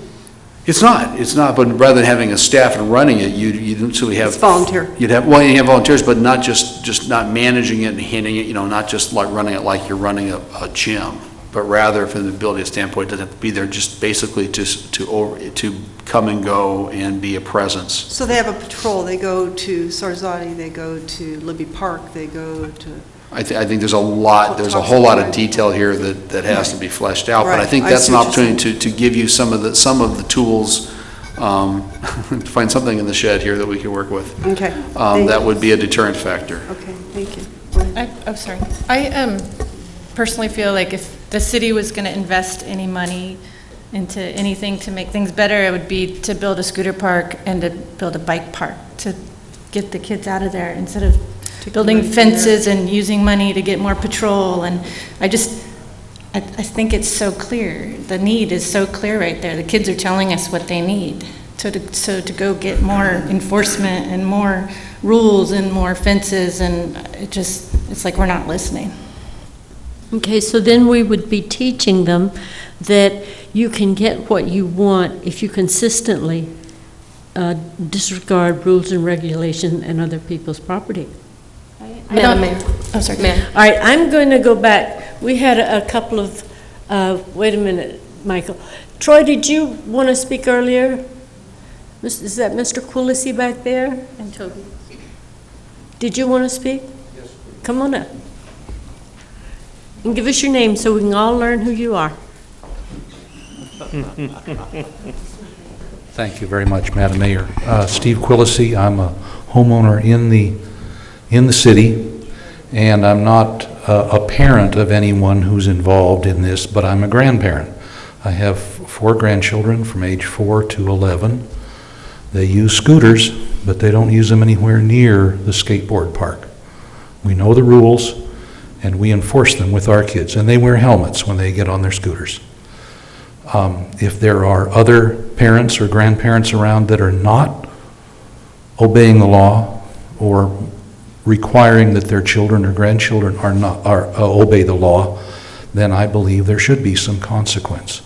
I don't know if it's possible to do something that I'll suggest here in a moment, but as far as infractions and consequences, I believe that, and it may not be the case in Ojai, but I certainly see it in other cities, if you park illegally, you may find a boot on your car, and you can't move it. And you have to make some arrangements with the local authorities to take that boot off so that you can move your car. In other places, your car may be towed away, and you wind up paying towing charges and storage charges wherever they put your car. And nobody's been arrested, and nobody's had to go to a court proceeding necessarily to get rid of that parking ticket. Maybe you have to go, I had to go to Hawthorne Court once and pay a parking ticket, okay? But I wasn't arrested, I wasn't cited per se, and I learned my lesson. I'd forgotten it was that day of the week that I couldn't park on that side of the street. But couldn't we do something like that with bikes and scooters here? What I've heard all evening is that we have a really great skateboard park, but we have a problem with kids on bicycles and scooters. Not just that it's dangerous for the skateboarders and themselves, but it's dangerous for the park itself. There must be something we could do, perhaps along the lines of a group that's authorized to not impound, not haul away and store and write up, evidence, property tickets and stuff like that. But maybe lock the bike to the fence until the parents come and get it. Now, that I don't think requires a law enforcement officer. Maybe it does. Maybe we need to change the rules. But that's a relatively simple thing. It's a relatively painless consequence for not following the rules. But what I'm hearing right now is we have like 3 groups of people around the park: skateboarders, bikers, and scooter kids. And we're enforcing the rules against the kids that are supposed to be there, and we're not enforcing the rules against the kids that are not supposed to be there.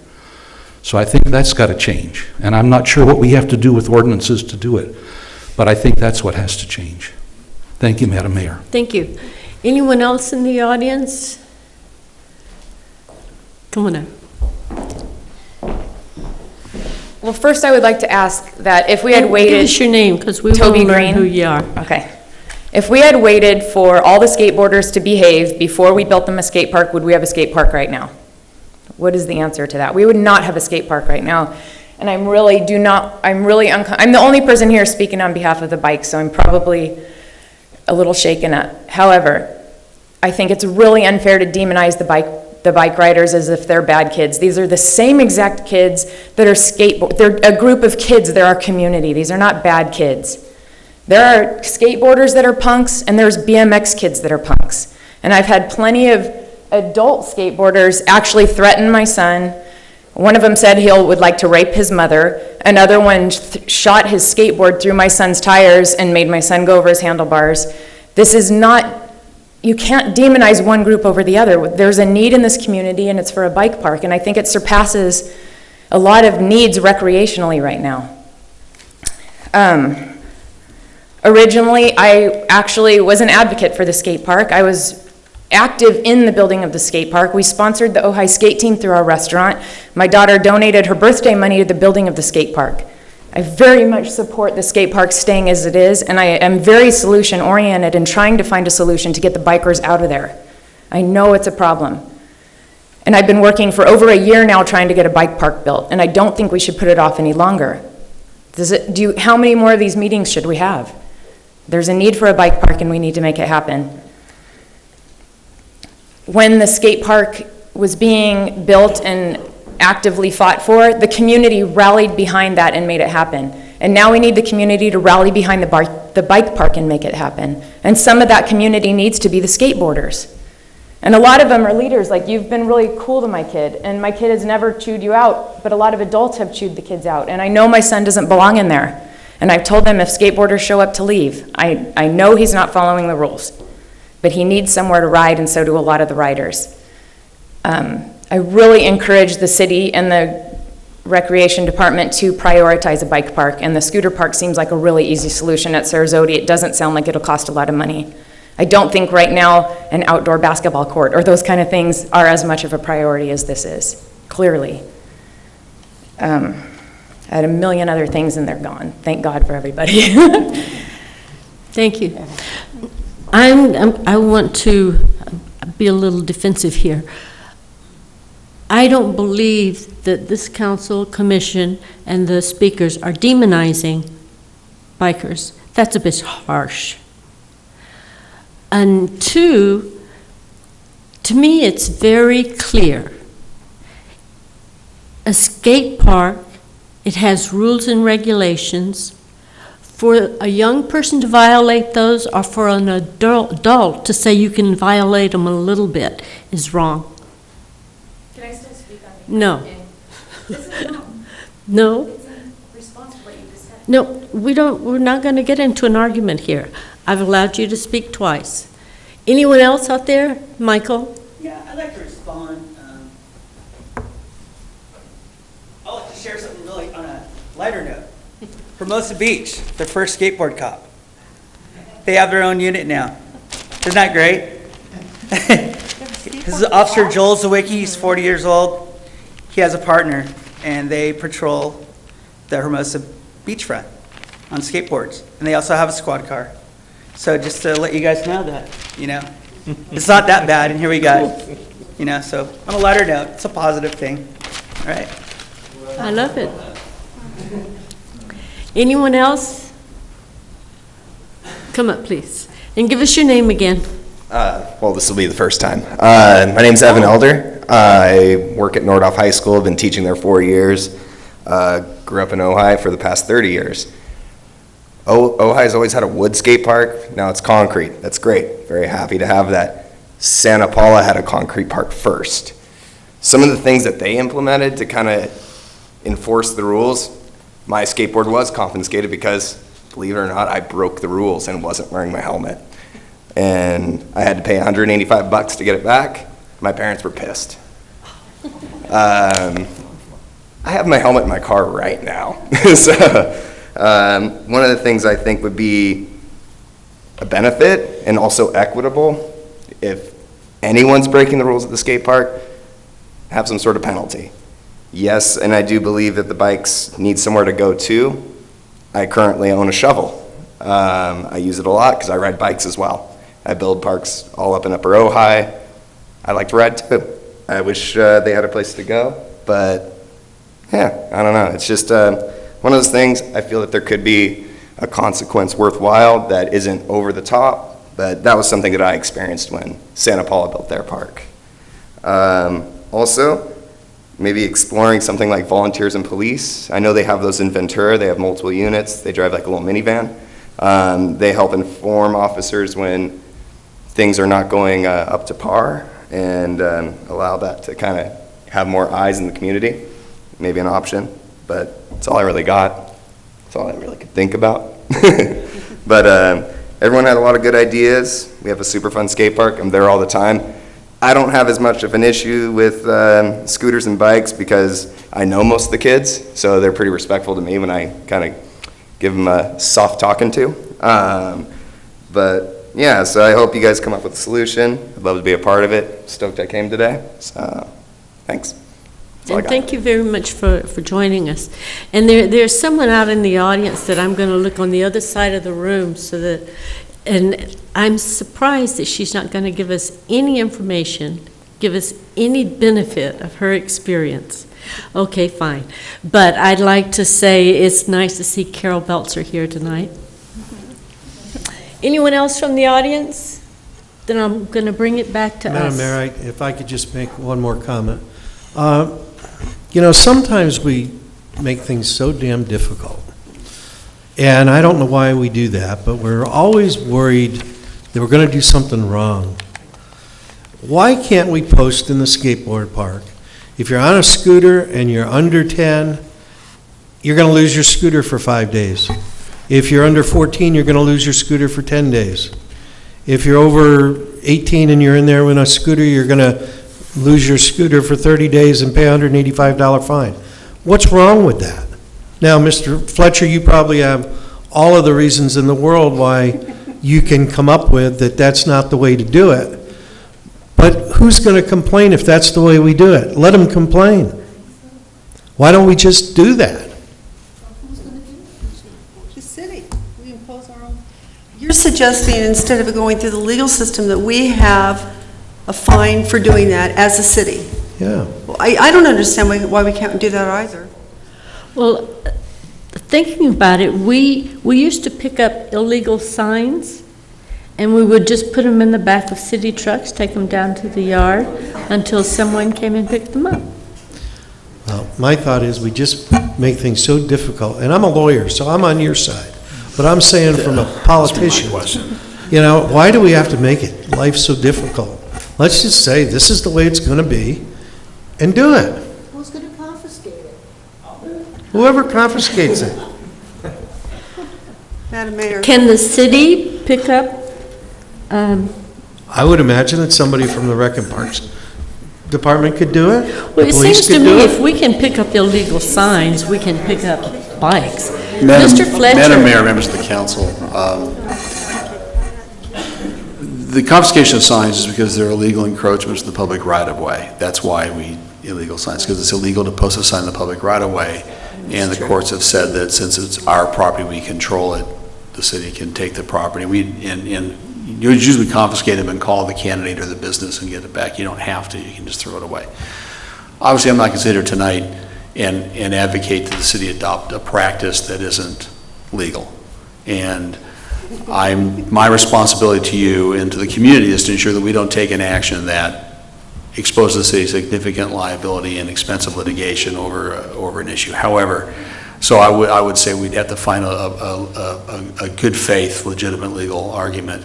But thanks to the internet, I have been doing a little bit of research, and there are at least appears to be some city ordinances that deal with a civil, not a criminal citation for code violation, but some sort of a civil impoundment process. Now, I have not been aware of those in the past. It's different from the issue of seizing the evidence of a crime. And I'm not ready to tell you that those are valid. Again, a lot of organizations adopt laws, and until someone challenges it, it's followed. And so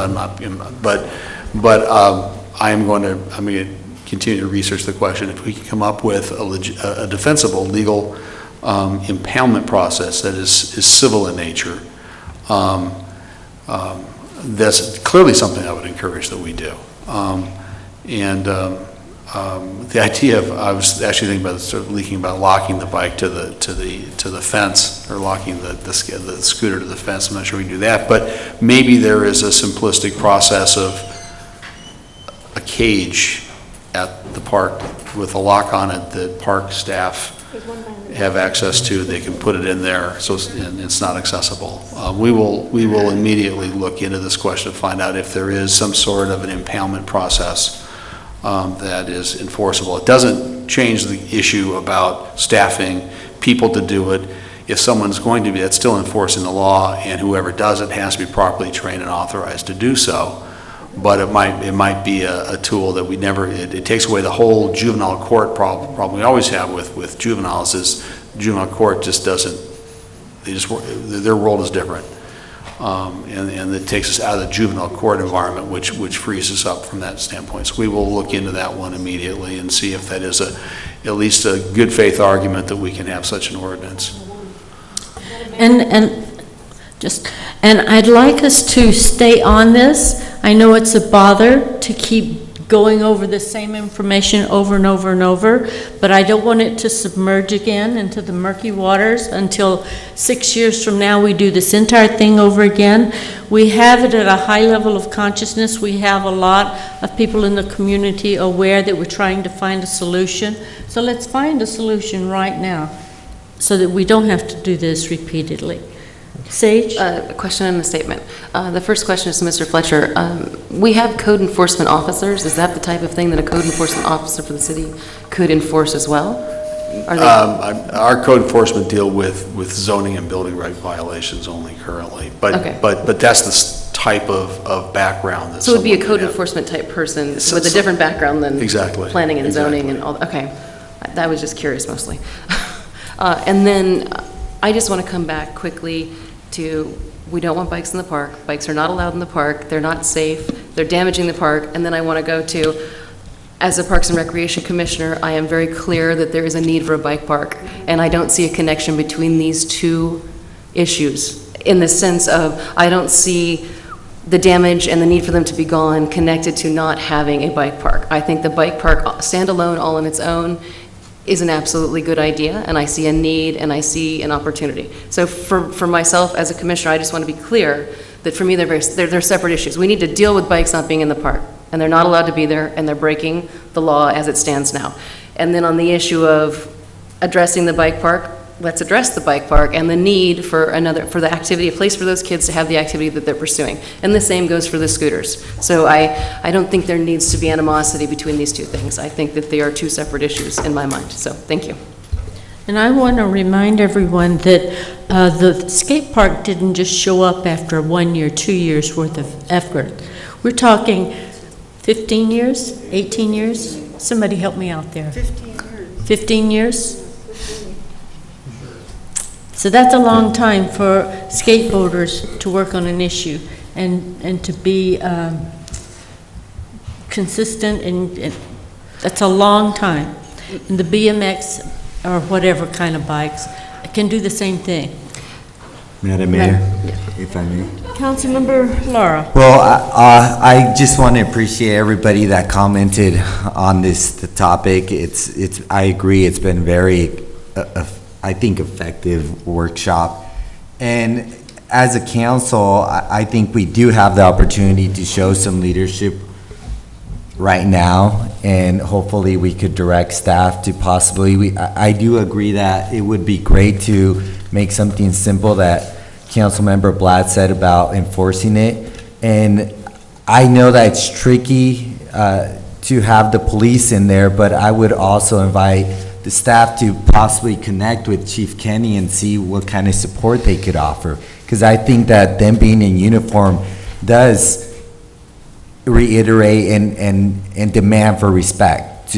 And I think that we should utilize that and see where he could help us provide. So I would encourage my fellow colleagues to direct staff to do that. On top of that, we talked about, we do have a Parks and Recreations Commission. And I think that as a council, we should support staff developing programs. When Chair Haney was talking about making it more of a positive thing, I almost wanted to sign up to compete with Shane, but I probably wouldn't put up a fight competing in the tournament with him. But I think it's important to support staff in developing programs to generate more support and more of a community of skateboarders. And also potentially work with the school district, because I think that we could potentially reach out to parents that way And if that's an option, I think we should keep that option. And always also working with Skate Ojai and the bike group, I think it's important to have a good relationship with with our organizations in this, and I think that's how we generate the community support. And direct Park and Recreation Commission also to include possibly in a separate issue, just like Commissioner Intner said about putting possibility, if we're really serious about it, and I think I am, and I would definitely support it, is fitting in a scooter park or a bike park in our master plan. And we're dealing with that right now, and I see it being a practical item that's involved in the master plan. So I think that we do need that, and as always, follow-up. We need to generate just a constant mechanism which brings awareness, whether it be like the Parks and Recreation had it here at Zarzoti, an open house, generated an open house at the skate park, and make sure that we constantly are encouraging that, but at the same time not commend bikers. And I know that it came out that way, but I don't think nobody was demonizing the bikers. So, but I love the passion, I really do, and I appreciate you bringing that. But I think we have practical solutions here. I think we have tools that we could work with, and I think that we need to just support staff and have them bring us back a report of what the options are, and better concrete way of supporting the skate park and the skaters, and helping with public outreach through the Parks and Recs Commission, and have them collaborate with the different organizations. I think that's a great idea. I think that's our solution, and I think that it all came out through all of us and through the public. So that's my say. And I'll come back to you in just a second. This meeting is being televised, I believe, and you can watch it later on Channel 10. I would encourage anyone out there watching who thought about coming down but didn't, to send our city manager, Rob Clark, an email. If you have thoughts about what we could do different, if you have thoughts on something that might work, we'd like to hear from you, even if you're not here in the building. I think we've had some wonderful communication, and we have some things to work on. Sunday. Just want to say quickly that you just brought up a really good point. I think if we took the flyer that we've been trying to get out on our own at the skate park, and we brought that to the schools, and it went out in the homework packet every week, I mean, we'd hit 3,000 kids right there, and the parents would be able to read and see it for no cost. And then also, I've organized every skate contest and event at the Ojai Skate Park since its inception, with a huge team of people, but I would love to do that more and celebrate the space, and also outreach and get that out there. So thank you, that's a good reminder. And we always do Ojai Day. We'll have another skate. You're gonna do. Yeah. We'll have a skate contest Ojai Day. Oh, cool. Mr. Haney? Well, Madam Mayor, I just would like to say that the policing of a recreation facility should be by recreation staff. That's just, my gut goes right there. And I don't even want to use the word policing. I think if we want to change or modify behavior. Monitoring would be a good one, but just if we want to change or modify behavior, we can do it with recreation. It should just be hand in hand. It shouldn't be heavy-handed. It shouldn't be police work. It shouldn't be anything other than young individuals dealing with young adults, interacting, having fun, and understanding what the rules and the regulations are. And I just think that I think a part-time staffing for that would, my opinion is that would be one of the better ways of doing it. Thank you. But back to the Sheriff's Department, you guys do such wonderful work, but I'd sure like to see Deputy Dog on a skateboard. Madam Mayor. Councilmember Blatz? I agree with Chair Haney. if we're talking about, and I really don't want us to lose sight of the fact that, and I think we even need to go as far as saying that we need to have it agendized in an upcoming meeting, for us to receive a report from Mr. Fletcher on a civil impounding statute. And I agree. I don't think, where are the days when a kid is doing something wrong at the Boys and Girls Club and they're not told, hey, you can't do that. Give us that basketball or give us that baseball bat. You can't go around swinging it. Where are those days? I mean, we shouldn't be that far away from showing some responsibility as children should be able to show some responsibility. So I think that I would prefer to see recreation facilities managed by recreation personnel, not the police, particularly if it's civil. The police don't get involved in code enforcement, nor should they get involved in us taking care of the skateboard park. The other thing I want to say is that we're talking about kids on bicycles in the skateboard park and kids on scooters in the skateboard park.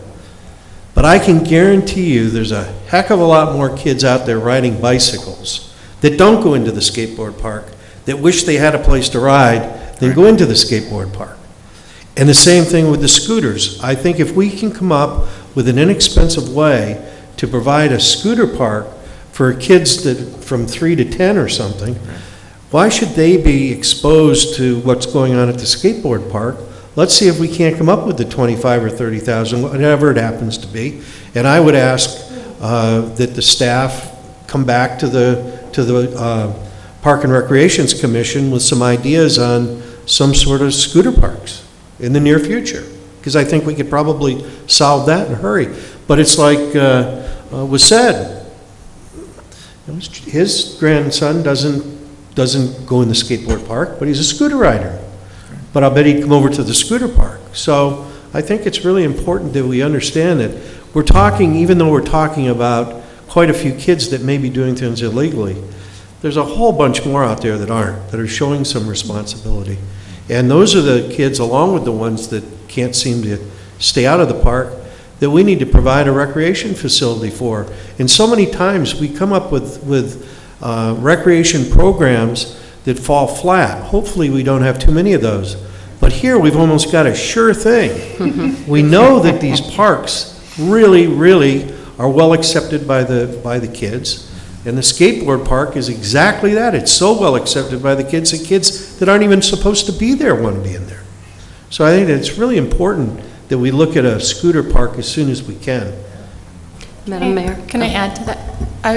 I like the idea of recreation going and staff going and swinging by the park, because at this time I don't think that happens on a daily basis. And I know in like Santa Barbara Skate Park, and not having full supervision because of the cost of that. We're dawn to dusk. We have people that travel here to skate. These guys work. They come after work or really early, or you get younger ones during the day. So to staff that from dawn to dusk would be huge, but to have that rotation and make it sporadic so people don't know when someone shows up, and have that ability to grab hold a scooter or whatever, I think that's a solution as well. Madam Mayor, I have a question as to that. Having, to Mr. Fletcher, having code enforcement and civil code where you have some type of officer or code enforcement person doesn't imply supervision, does it? Having someone go out and enforce a civil code doesn't imply that you're supervising the park, does it? I think it may be semantics. I mean, we're overseeing it. I don't think it makes it significant. I'm not sure what the I guess what I'm trying to get at is that if we are doing code enforcement, it doesn't mean that we are supervising. I'm curious you about have a the concern liability. about the concept of supervising? That's what I guess I'm... The concept of supervision would be someone there at the gate making sure that we're taking on the sure. responsibility with staffing you have all of these things and you can't come in until you've signed a liability slip. Right, But the other model I was hearing is that we could have some type of code enforcement with a civil code, and to me, it doesn't imply supervision, but I'm just curious, does it or doesn't it? That's not the same concept of supervision. Great. I just want a clarification. You're right. It's not like staffing it, I guess. Right. Okay. Any more comments? Okay, and I think we've done with this subject for the night. I did mention earlier that I would ask for public comments on items not on the agenda, which tonight would be skate park. Is there anyone in the audience who would like to comment on something other than the skate park? Okay, I don't see anyone. We should still go around. Any comments from council members? Commissioners? Well, I guess I'm full of talk tonight. I would like to pass my handout that I made 25 copies of, but I only passed one. I'd like to give it to Steve. It just shows the cost analysis of some part-time hours and how I came up with it, and it just might be beneficial. Okay, give it to Steve, and then he can have it put in boxes, etc. And what is it for? Cost analysis. Mr. Clark? Any comments? No, I think as we said at the beginning, we will come back to the city council at a subsequent meeting and bring forward more research on these ideas. So I think a lot was generated from the workshop. Chief Kinney, any comments? Can I say one thing real quick? So do I need to go and fix all the damage, or can I get some help from the city? Because I will. I know the mixtures, I know everything, I got the tiles, but do I have to continually do that, or am I going to get Okay, Mr. Clark, would you make a note of that and Thank get you. back to Sean? Thank you, Sean. Are we done? Yes, please. Meeting adjourned. Wow, right on time.